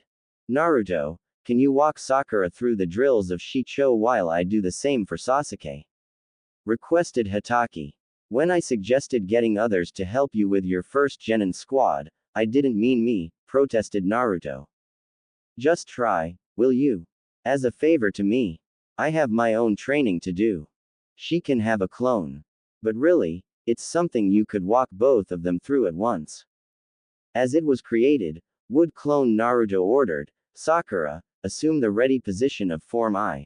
Shicho, before the fangirl raised a borrowed katana into a sloppy excuse of a ready position and stance. Really? You call that a stance? Scoffed the wood clone, this is just embarrassing. The sword's not weighted properly, lied Sakura. You're not even holding the sword properly. Don't have your main hand so close to the hand guard. Move your left hand down the hilt a little so your hands aren't overlapping. Make sure those feet are apart, you're not a bowling pin. Who knew learning a damn opening stance would be so hard? Whined Sakura, who tried correcting her stance. For the love of, grumbled would Naruto, who created a shadow clone that perfectly took the stance, then turned to Sakura, like that. She nodded before correcting her stance, then her gaze drifted towards Uchiha. Stay focused, forsake. Snapped would Naruto, or so help me, I will shove an exploding kunai up your hole, and say you died from an orgasm. Making the girl faint into the mud whilst Kakashi and Sasuke, who'd overheard, laughed. Deep in meditation as he sat cross-legged in a lotus position, the real Naruto gathered nature energy as he floated above the ground, perfectly still, with a glowing aura of starlight white chakra. Entering to see Tenten, Naruto smiled, "Hello there. Naru." Gleefully greeted Tenten, who hugged him, "It's good to see you." "Good to see you too. How's training the rookies going?" After my stunt with the book, I gave Kakashi a list of mandatory techniques he should teach them before going on missions outside of the village. "What techniques?" "We're trying to teach them tree climbing right now. Unfortunately, Haruno's sole focus is getting into Sasuke Tem's pants, getting him to knock her up and stealing his family's fortune, not becoming a ninja.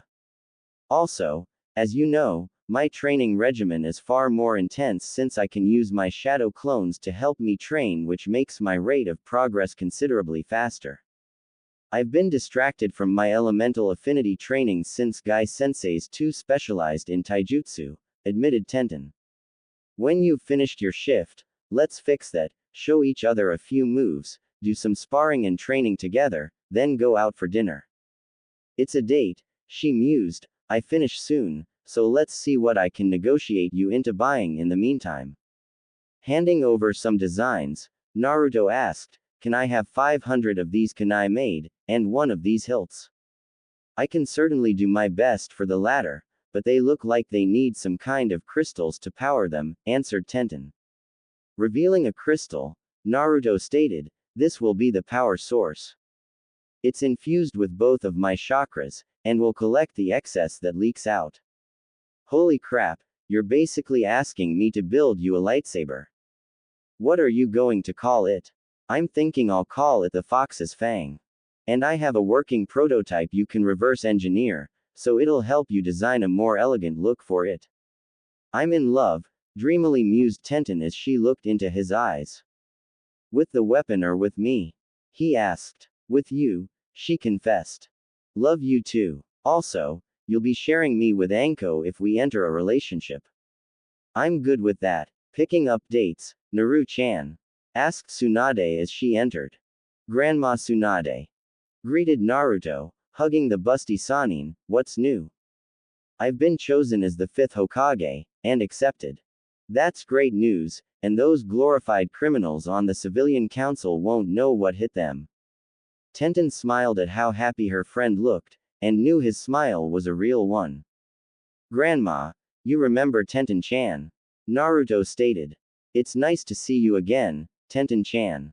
And I hope you two enjoy your date," said Tsunade. Several hours later. Interior. Konoha, restaurant, early evening. As she sat in a booth next to her date, Tenten kissed Naruto. "Thank you for the training, helping me discover my wind and water affinities are double affinities, the heavenly kisses, soothing massages, and the wonderful date, Naruto." "Anytime, Tenheim," he mused whilst they cuddled. "Hey, Naru-kun, what were those chains you summoned during sparring?" she asked whilst looking into his blue eyes. "Adamantine chains are part of the Uzumaki clan's bloodline. Scorpion from Mortal Kombat must be an Uzumaki," joked Tenten. "Get over here," Naruto quoted in a deep voice, making her giggle. "Would you like to stay at my place tonight?" asked Tenten, hopeful. "I'd be honored if that's what you want, although I'll also extend the same offer. Yours this time, even though we live in the same building. And you know I get really cuddly in my sleep, so we're sharing a bed." "Oh, I remember, and that's alright with me if it is with you. You know I'd never mean to pressure you into anything." I know because it's you, and I'm lucky to have known you for so long. And I've been blessed with the gift of meeting your graceful self by the Sage of Six Paths, Lady Luck, and Cami. Flatterer, I bet you say that to Anko too. I'll admit I have spoken those words to Anko Heim before, but they're no less true when speaking them to you. Interior. Konoha, Shinobi District, Naruto's apartment building, Naruto's loft, bedroom, evening. Naruto, in black PJ boxers, and Tenten, in a white bra and pink panties, happily cuddled on the bed. You're so cute with your whiskers, Naruto, mused Tenten, who tried tying him to the bed, only to be tied down instead. Ooh, what'll you do now you've captured me? This, said Naruto, who playfully tickled her midriff, earning relaxed laughter, gleeful giggles, and a bright smile. Ha ha ha ha ha ha, I ha ha ha ha love ha ha ha ha ha ha, being ha ha ha ha ha ha tickled ha ha ha ha ha, cheerfully laughed Tenten whilst squirming in her bonds, but making no attempt to escape. Good to know. Now remind me, where are you most ticklish? My ha ha ha ha ha ha sweet ha ha ha ha ha spots ha ha ha ha ha ha, or ha ha ha ha my ha ha ha ha midriff ha ha ha ha ha ha, ha ha ha ha ha belly ha ha ha ha button ha ha ha, ribs ha ha ha ha ha, underarms ha ha ha ha, feet ha ha ha ha ha, thighs ha ha ha ha, sides ha ha ha ha ha ha, and ha ha ha ha. And where? Asked Naruto, who gave a cheeky grin. If you don't tell me now, I'll have to bring in extra interrogators to assist me. Ha ha ha ha ha extra ha ha ha ha ha interrogators, gasped Tenten between giggles. As he paused, Naruto created several shadow clones. Now, are you going to tell me your last sweet spot? Do your worst, dared Tenten, whose eyes gleamed in anticipation. 3 hours later, having been thoroughly tickled into submission by Naruto and his clones, Tenten surrendered. Ha ha ha ha ha ha, you ha ha ha ha ha win ha ha ha ha ha. I ha ha ha ha surrender ha ha ha ha, and ha ha ha ha submit ha ha ha ha to ha ha ha ha, you ha ha ha ha. You ha ha ha ha ha have ha ha ha ha broken ha ha ha ha me ha ha ha ha. Pausing as he dispelled the clones and untied her, Naruto asked, where was that last ticklish sweet spot? Catching her breath as Naruto put away the belts, Tenten's cheeks flushed. My. Since you hesitated to tell me, I figured it was a personal area. He mused as they lay in each other's arms. Although I had a feeling you would have told me either way, but just wanted to be tickled for longer first. Yep, she confirmed, enjoying the warmth of his body heat. Hey, Naruto, would you mind if we slept? I'm willing to if you are comfortable with that, he answered. I'm just careful about people seeing my special equipment. Admiring his member as they were both, she asked, who had the privilege of your first time? Anko Heim, replied Naruto. How about we make sure it's still working properly after that? She mischievously asked whilst stroking his hardening manhood. Naruto let out a little moan. Are you sure you want this, Tenten Heim? I don't want us to have any regrets about something like this.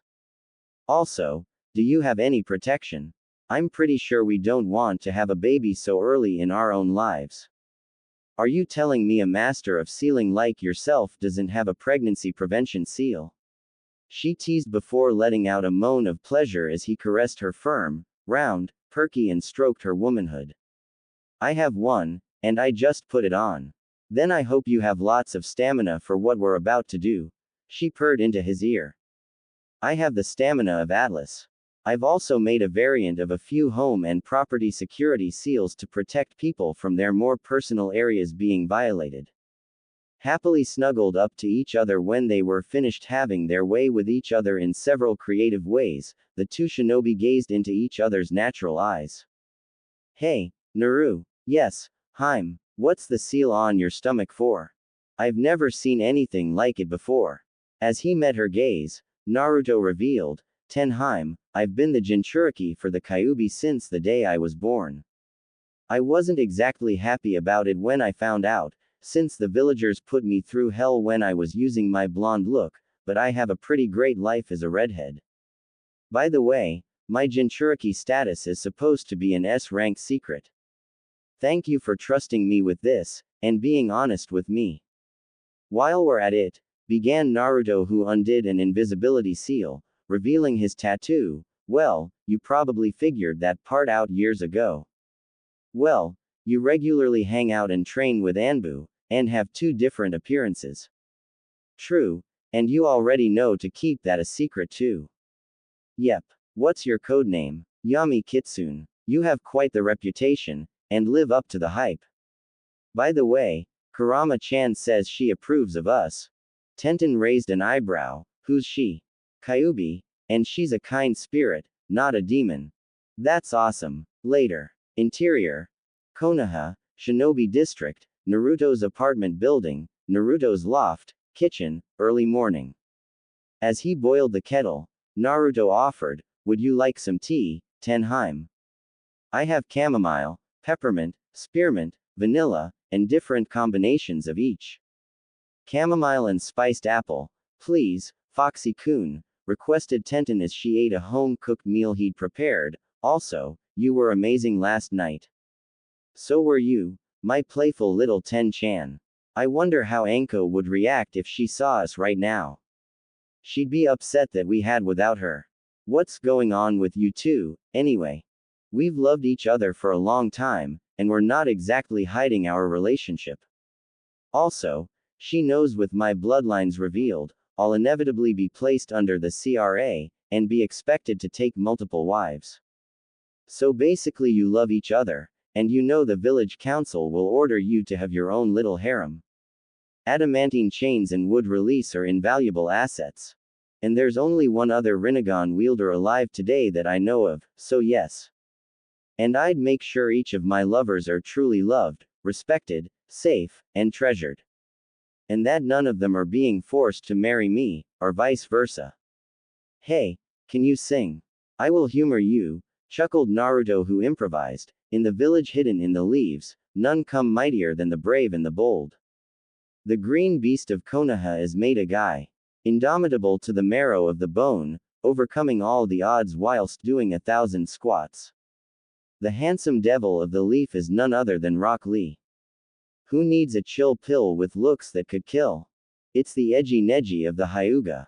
He better not be an abuser. Or after him, I'll send Kisame and Zabuza. When you need a badass weaponist to save you're in a mess again and again, none surpass Tenten. Giggling in amusement, Tenten held up an audio recorder. I am totally making them listen to that. Also, threatening to send the 7 swordsmen of the mist after Neji. They have skill sets that make a Hyuga fighting one of them a potentially fatal mismatch. Like someone fighting a wind-style opponent using battle fans with only projectiles and thrown weapons. I really hope that comment's not foreshadowing my future since I'm a long-range fighter.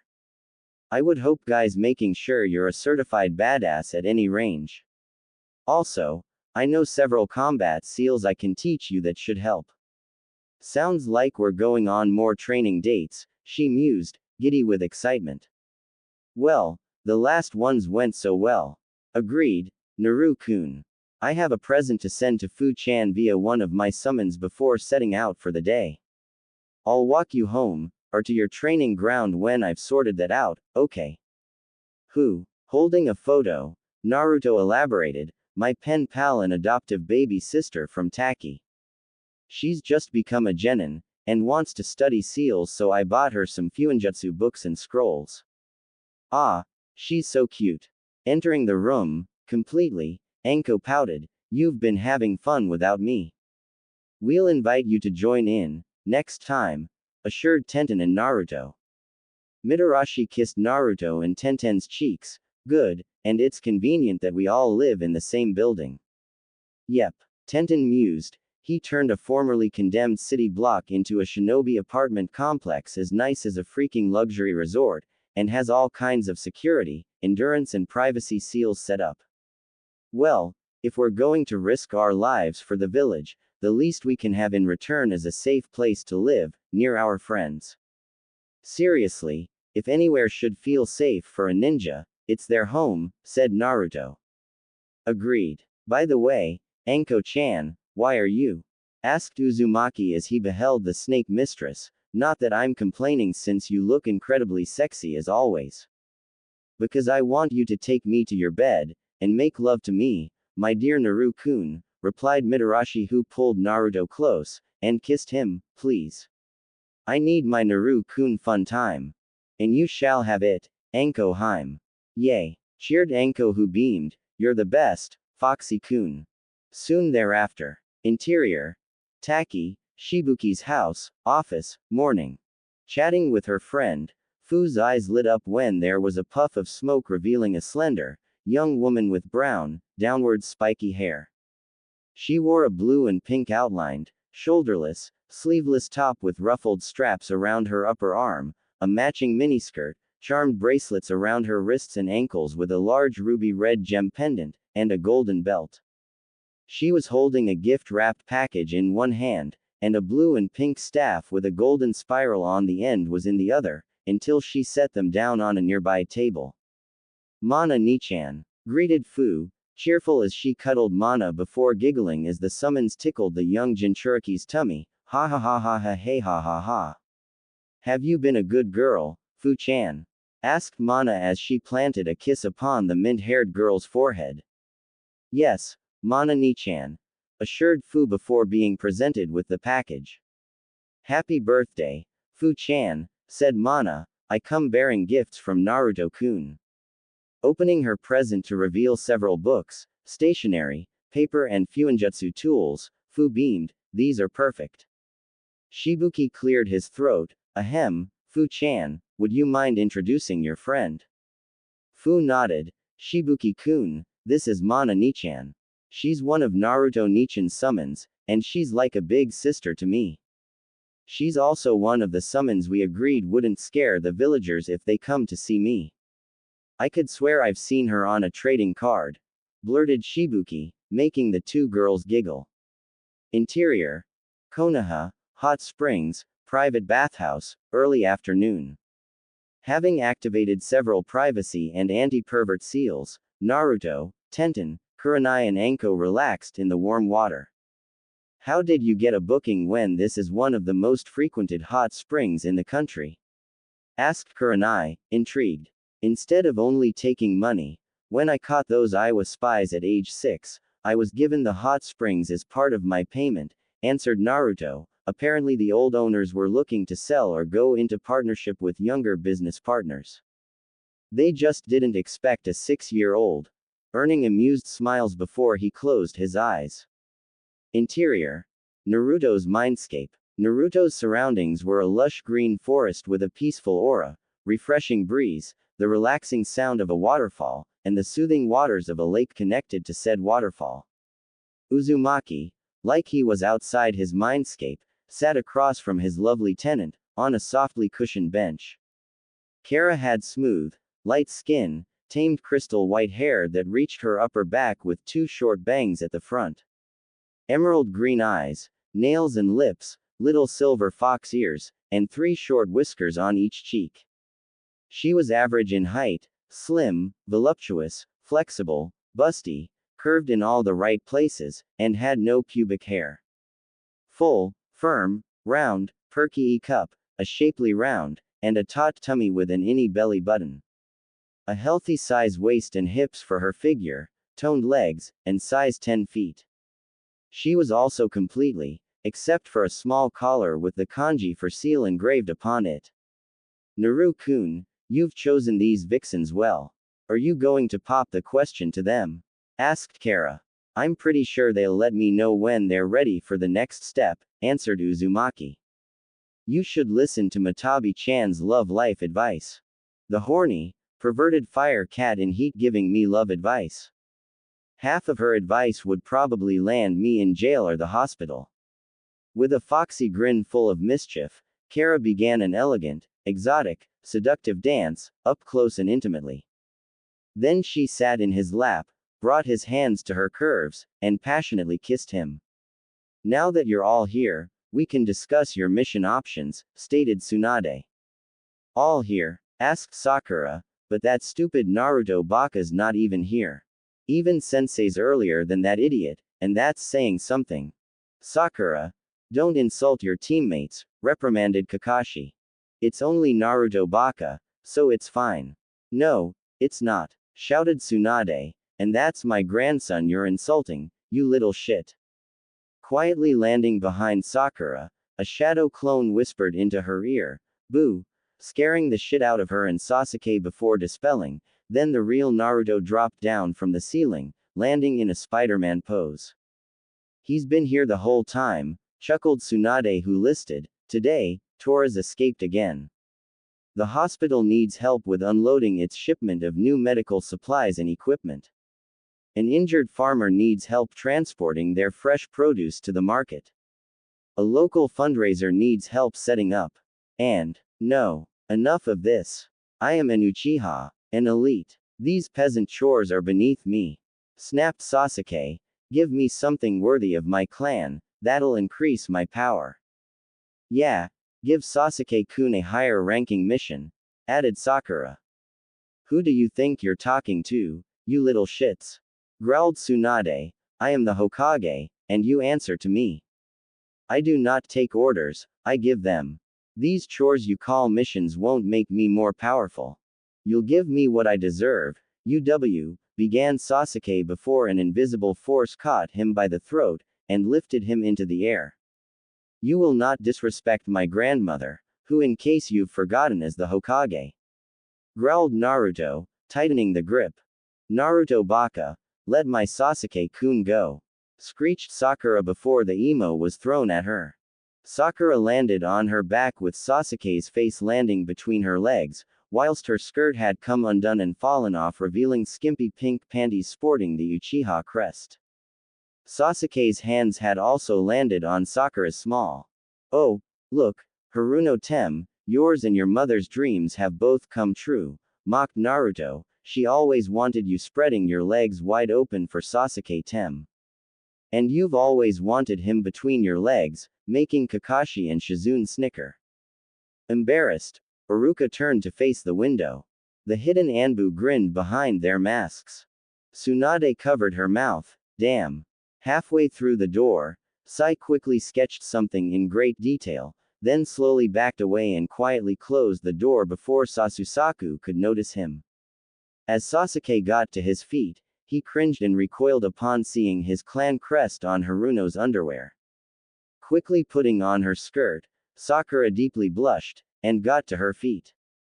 Kakashi bowed his head, Lady Hokage, I'm very sorry for the inappropriate behavior of Genin Sakura and Sasuke. They should have known better a long time ago, replied Tsunade. Naruto, since you're clearly Kakashi's only competent student right now, why don't you have a look through the missions? Assessing the options, Naruto picked one, C-rank escort and bodyguard mission. Escort the client to their village in the Land of Waves, and protect them while they finish their bridge. It's a good opportunity to check up on the state of his village and their people. Since the Land of Waves doesn't have its own shinobi village or samurai stronghold to seek aid from, and it's an isolated island, the locals could be in trouble. You have my approval, but be careful, sweetie. I will, but I won't be held accountable for the actions or stupidity of Kakashi's other students. And I will dispense disciplinary action if they cause more trouble. Entering, Tazuna rubbed his eyes, these brats are my protection. Some pink cheerleader and a duck-faced emo, both of whom look useless. At least the redhead and the silver-haired guy look capable. Sasuke and Sakura charged at Tazuna with kunai drawn, but Naruto appeared in front of the old man, and raised his palm, almighty push. Sending Uchiha and Haruno crashing into the opposite wall. Sasuke. Sakura. You never attack the client. Reprimanded Kakashi. You protect them. Mind if I tag along on the mission? Asked Shisui as he appeared. Please do, I need competent and trustworthy teammates, answered Kakashi. I have some friends outside waiting to speak to the Hokage, mentioned Shisui before a familiar trio entered with Jiraiya. With a hug, Naruto greeted, welcome home, pervy sage. Hey, Naruto, greeted Jiraiya. He's excitable, isn't he? Giggled Konan. He must be an Uzumaki. Replied Yahiko. Nagato interjected, I heard that. Spotting the three-range shinobi, Naruto greeted, Hi, my name's Naruto Uzumaki Senju. As his eyes widened, Nagato asked, "Are you related to Kushina Uzumaki Senju?" "She's my mother. That would make you and I cousins." Later. Exterior. Konoha, Land of Fire, Main Road, morning. As Naruto sensed two chakra presences, time seemed to stand still as he and Shisui incapacitated and bound the demon brothers who attempted to attack. "Holy shit!" gasped Tazuna, startled upon seeing the two missing nins sitting chained together, a few feet in front of him and his escort. Sasuke had frozen whilst Sakura screamed in fright. "What the hell just happened?" asked Sakura, who pointed to the prisoners. "And who are they?" "Two Chunin-level missing nins," answered Shisui, "Gozu and Maizu, the demon brothers of Kiri. We used our speed to immobilize and restrain them. Now, boys, let's have a chat," said Naruto, to the demon brothers. "Why should we tell you anything?" asked Gozu. "I have my own methods of extracting information that will make Orochimaru cringe." Naruto replied with a sadistic, foxy grin as he grabbed Maizu by the throat with a hand covered in red chakra. Maizu screamed in agony from an intense burning sensation as if his blood was on fire. "Ah!" Naruto withdrew his hand. "I just want some answers, and for you to back off. You don't recognize me yet." Hey, Naruto, we were just kidding." "We'll tell you what you want to know," replied Gozu. "Good boy, Gozu-chan. Maybe I'll give you a cookie. I know you're mocking me, but I kinda want one now. Where's Zabuza these days? You're basically his sidekicks. Already in wave." Whilst the prisoners spoke to Kakashi and Shisui, Sakura turned to Naruto. "What the hell did you do to that guy?" "I boiled his bloodstream," replied Naruto. Sakura went pale. "That was cruel." "It's a cruel and cold world," shrugged Naruto, who warned, "and if you freeze like that again, it will get you killed, captured, or worse." "It won't happen again. Began Haruno. "Other villages have active shinobi as young as 5 in the field, with dozens of confirmed kills by the time they're 10. I've helped Kakashi Nissen try to train you, but you've wasted my time by being too weak and useless to use that training when it's needed. And by lacking the will and resolve to act when necessary," reprimanded Naruto. "Do everyone a favor and drop out of the program." "Was that his idea of a pep talk?" asked Tazuna as he looked at Sasuke. Shrugged the younger Uchiha. Standing a few meters away from the prisoners, Naruto formed a hand sign before trapping the demon brothers in a wooden cage. "Sasuke, Sakura, you will stay with the prisoners. A patrol should be passing by soon," ordered Kakashi. "Naruto, Shisui, Tazuna, let's keep going." "I am an Uchiha. I refuse to stay behind," whined Sasuke. "What you are is an insubordinate, whiny, entitled, unstable, spoiled brat. You and Haruno have already tried to kill the client yourselves. Therefore you cannot be trusted to continue this mission," scolded Hatake before he, Naruto and Shisui shinned ahead with Tazuna. Damn it. A few minutes later. Exterior. Land of Fire, Forest. "Before we go any further, Tazuna, you're going to tell us exactly what we should really expect to encounter on the mission," ordered Naruto. A gang could mean anything from a handful of highway bandits to the private army of a crime lord or a crime syndicate. Tazuna sighed. "Please don't be mad. You are in no position to tell us what to do, or how to feel. Now, you will explain yourself and your situation. My village is poor, including its daimyo, and we're under the oppression of a powerful gangster and warlord named Gato." Naruto gave a blank stare. "You should have led with that. I've been waiting for a chance to take him out." After making sure the coast was clear, Naruto and Ko vanished in a yellow flash. Exterior. Land of Waves, Road, Tazuna's house, late morning. Appearing, the three shinobi and Tazuna let go of each other before a crow landed on Shisui's outstretched arm. Noticing a strong-looking man, a woman, and a child being attacked by a bunch of armed thugs, Naruto threw several three-pronged kunai, and became a yellow flash as he disarmed and sent the assailants flying away from the family of three. "Now that I have your attention, Why don't you boys apologize to these nice people, and leave them in peace? Suggested Naruto, leaking some key. Yondaime Hokage misidentified one of the thugs, who was a missing nin, before the thugs were cut down by the whiskered redhead. Grandpa! Exclaimed Inari, who spotted Tazuna. Getting to his feet, Kaiza smiled at Naruto. Thank you for the help, Shinobi. My name's Naruto. Naruto who? Asked Tsunami. Naruto Uzumaki. Answered Naruto with a small nod. With me are Kakashi Hatake and Shisui. It's lovely to meet you all, said Tsunami as she gestured. This is my husband, Kaiza, and my son, Inari. We should head indoors so you can give us the latest updates on what's going on, said Kakashi whilst Naruto sealed the discarded weapons inside a scroll. Sensing something familiar, Naruto informed, I'm going to scout the area and terrain. If you don't check in for afternoon tea, we'll have someone come look for you, said Shisui. I'll leave a shadow clone with you. Tell it to dispel when it's time for me to come back. Shortly thereafter. Exterior. Land of waves, forest, waterfall, late morning.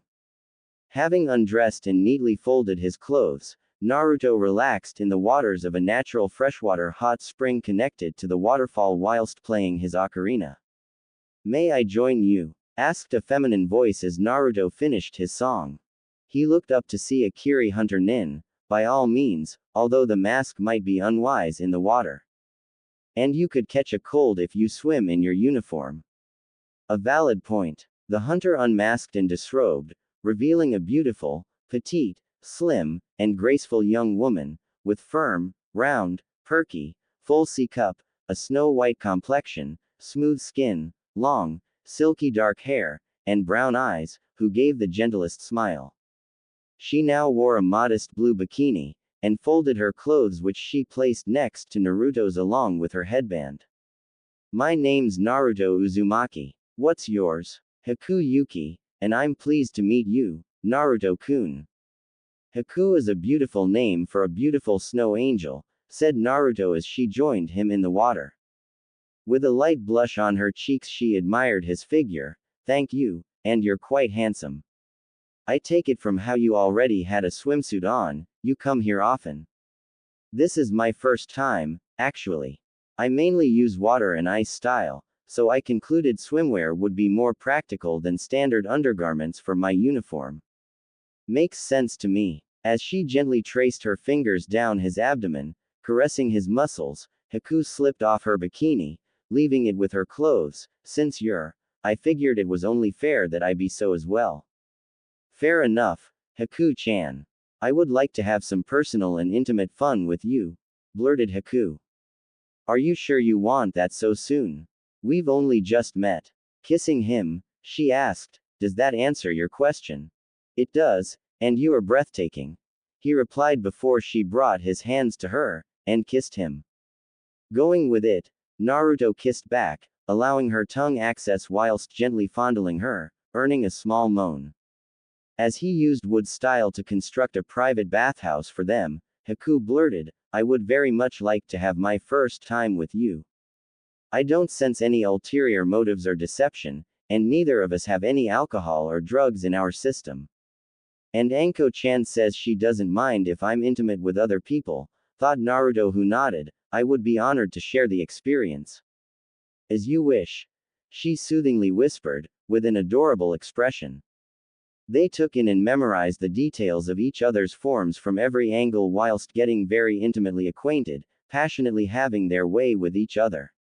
When they were finished, they cuddled closely on a rug he laid out. Did you have as much fun as I did, my whiskered wonder? I sure did, Snow Angel. I must admit, I needed this, and I loved every second of it.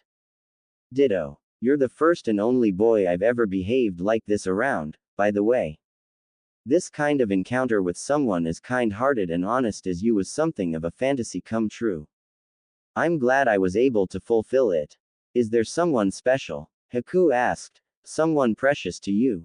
In what way? When one has a precious person they wish to protect, they grow stronger.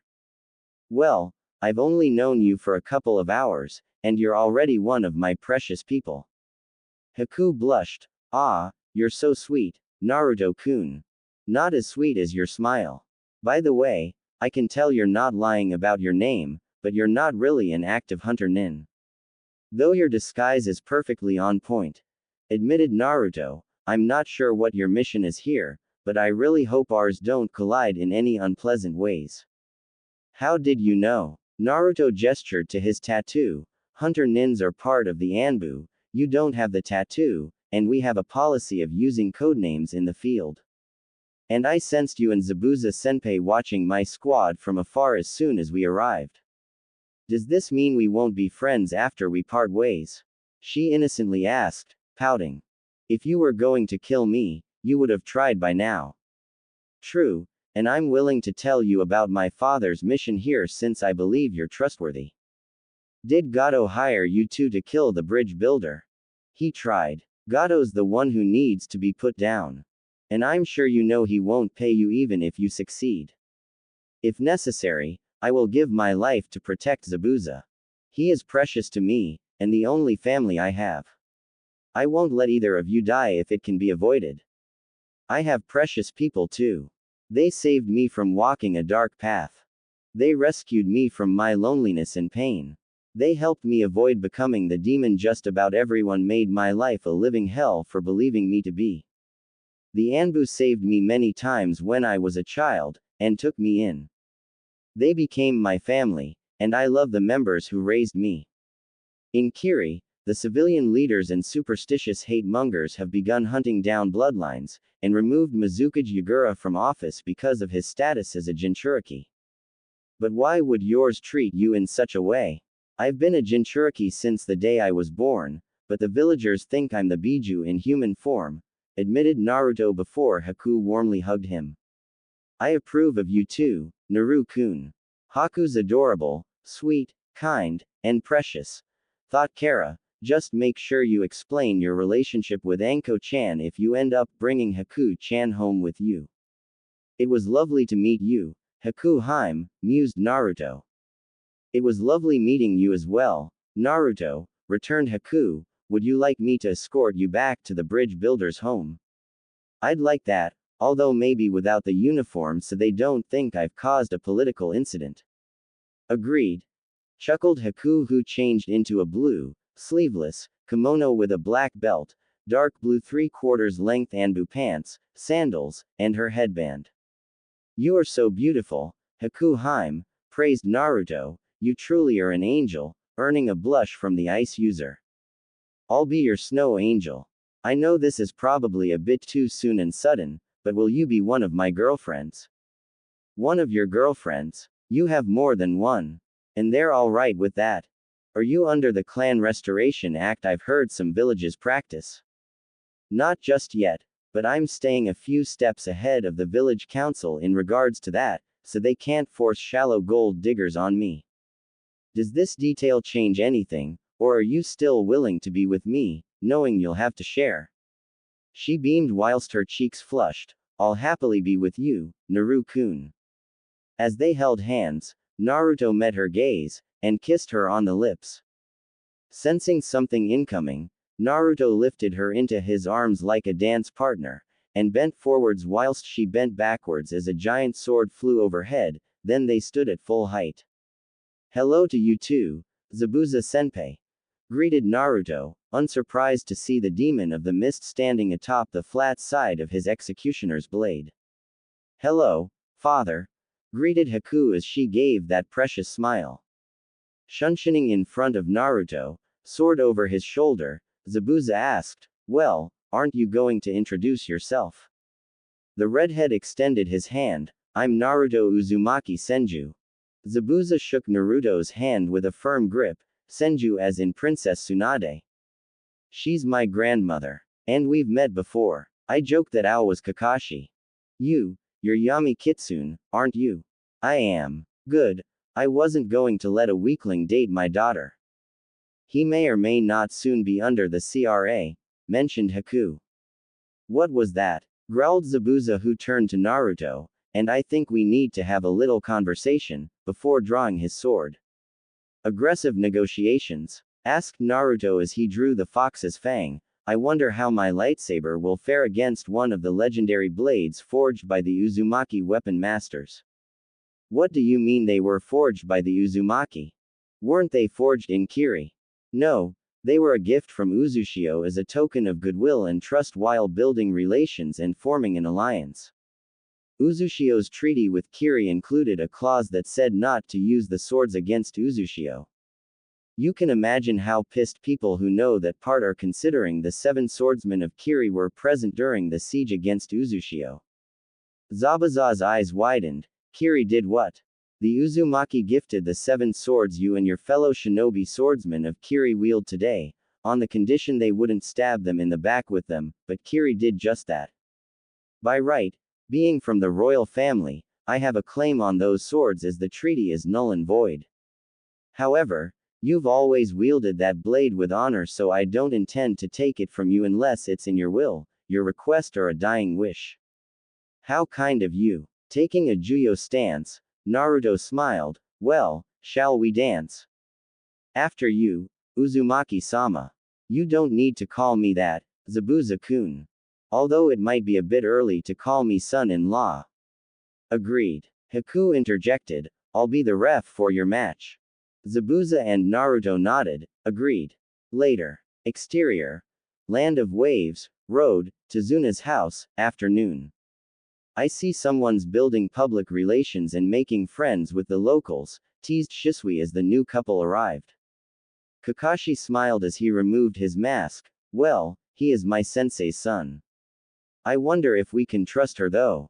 Naruto's always had good instincts on who to trust, and is an excellent judge of character. If you trust him, trust his judgment. As she exited the house, Tsunami beamed. Ah, how adorable. Would your girlfriend like to join us for lunch? Nervous as she recognized the 2 Jonin, Haku nodded as she clung to Naruto's arm. Yes, please, if that's alright with you. Perfect. And what's your name, sweetie? Haku Yuki, self-introduced the Snow Angel, and I hope you don't mind, but my father's here too. Your father? Asked Shisui. Hello there. Greeted Zabuza, from a meter behind Hataki, startling some of the present company. Weary of the Kiri swordsman as he turned around, Kakashi inquired, what exactly is your objective here? Bluntly, Zabuza answered, initially, Gato tried and failed in hiring me to kill the old man. Uzumaki informed me of the situation here, and convinced me to help you eliminate Gato, and free these lands from that piece of trash. Who are you, exactly? Asked Tsunami. He's my father, Zabuza Momochi of the 7 Shinobi Swordsmen of the Mist, answered Haku, and the former commander of the Kiri ANBU Black Ops Commando Corps. Naruto turned to his new companions. Haku, Zabuza, if you need sanctuary, Lady Hokage can make a deal with you. Haku has no bingo book entry or bounty, so she'll have an easier time with that than I will, stated Zabuza. The bloodline war is still going. Any assistance in ending it would be appreciated by the rebellion. I've been taking jobs to help fund them. You'll have mine whether it's sanctioned or not. Plus, I'm uniquely qualified to take on a Jinchuriki like Yagura if he's fighting for the regime.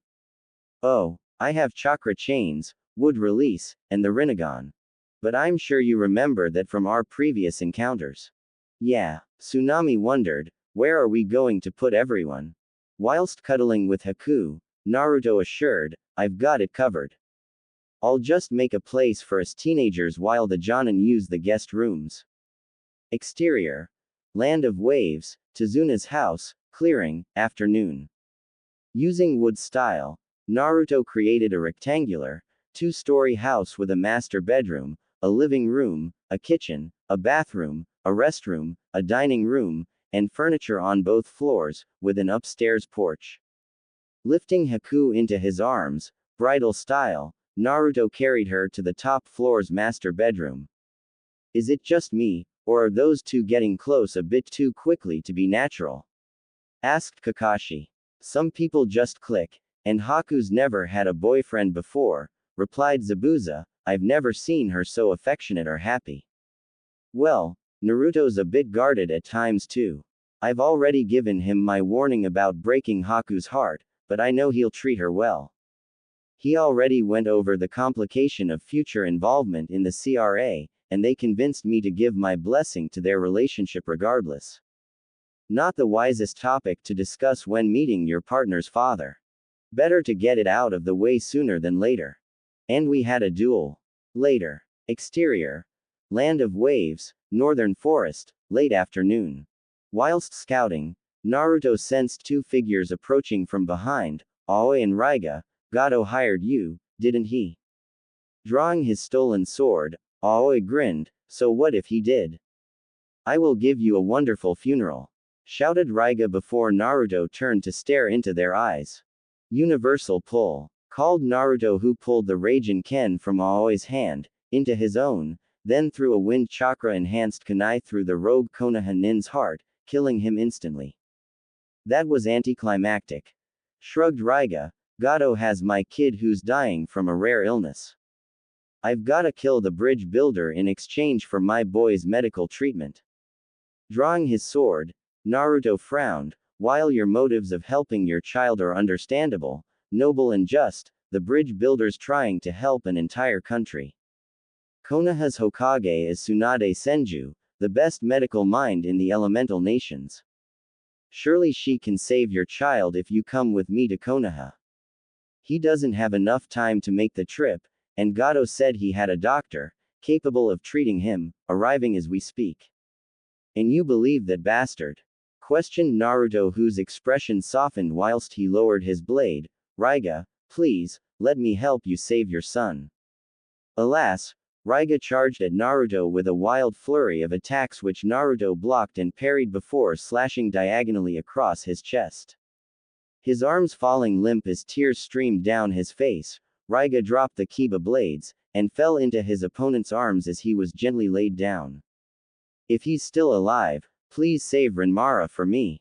Take Kiba, you've earned them. Better in your hands than who knows what kind of scum. Looks like I'm attending my own funeral now, weakly said Raiga, with his dying breath, as his eyes closed. After a moment of silence, Naruto strapped the Kiba blades to his back. I will do what I can, Raiga-san. Exterior. Land of Waves, Gato's hideout, early evening. Gato's army of goons never stood a chance as Naruto, Haku and Zabuza slaughtered them. After the sniveling wretch signed over all of his legitimate businesses, finances, assets, and funds, etc., to Naruto, the Jinchuriki cut him down without mercy upon discovering Renmara's murder. Oh my gosh. I don't believe it. He's dead. Ding dong, the wicked Gato is dead. Gleefully exclaimed a man, in a swirly orange mask and an Akatsuki cloak, who appeared whilst happily dancing. Naruto raised an eyebrow. Who are you, again? What? You forgot me. Oh, no, you're breaking my heart.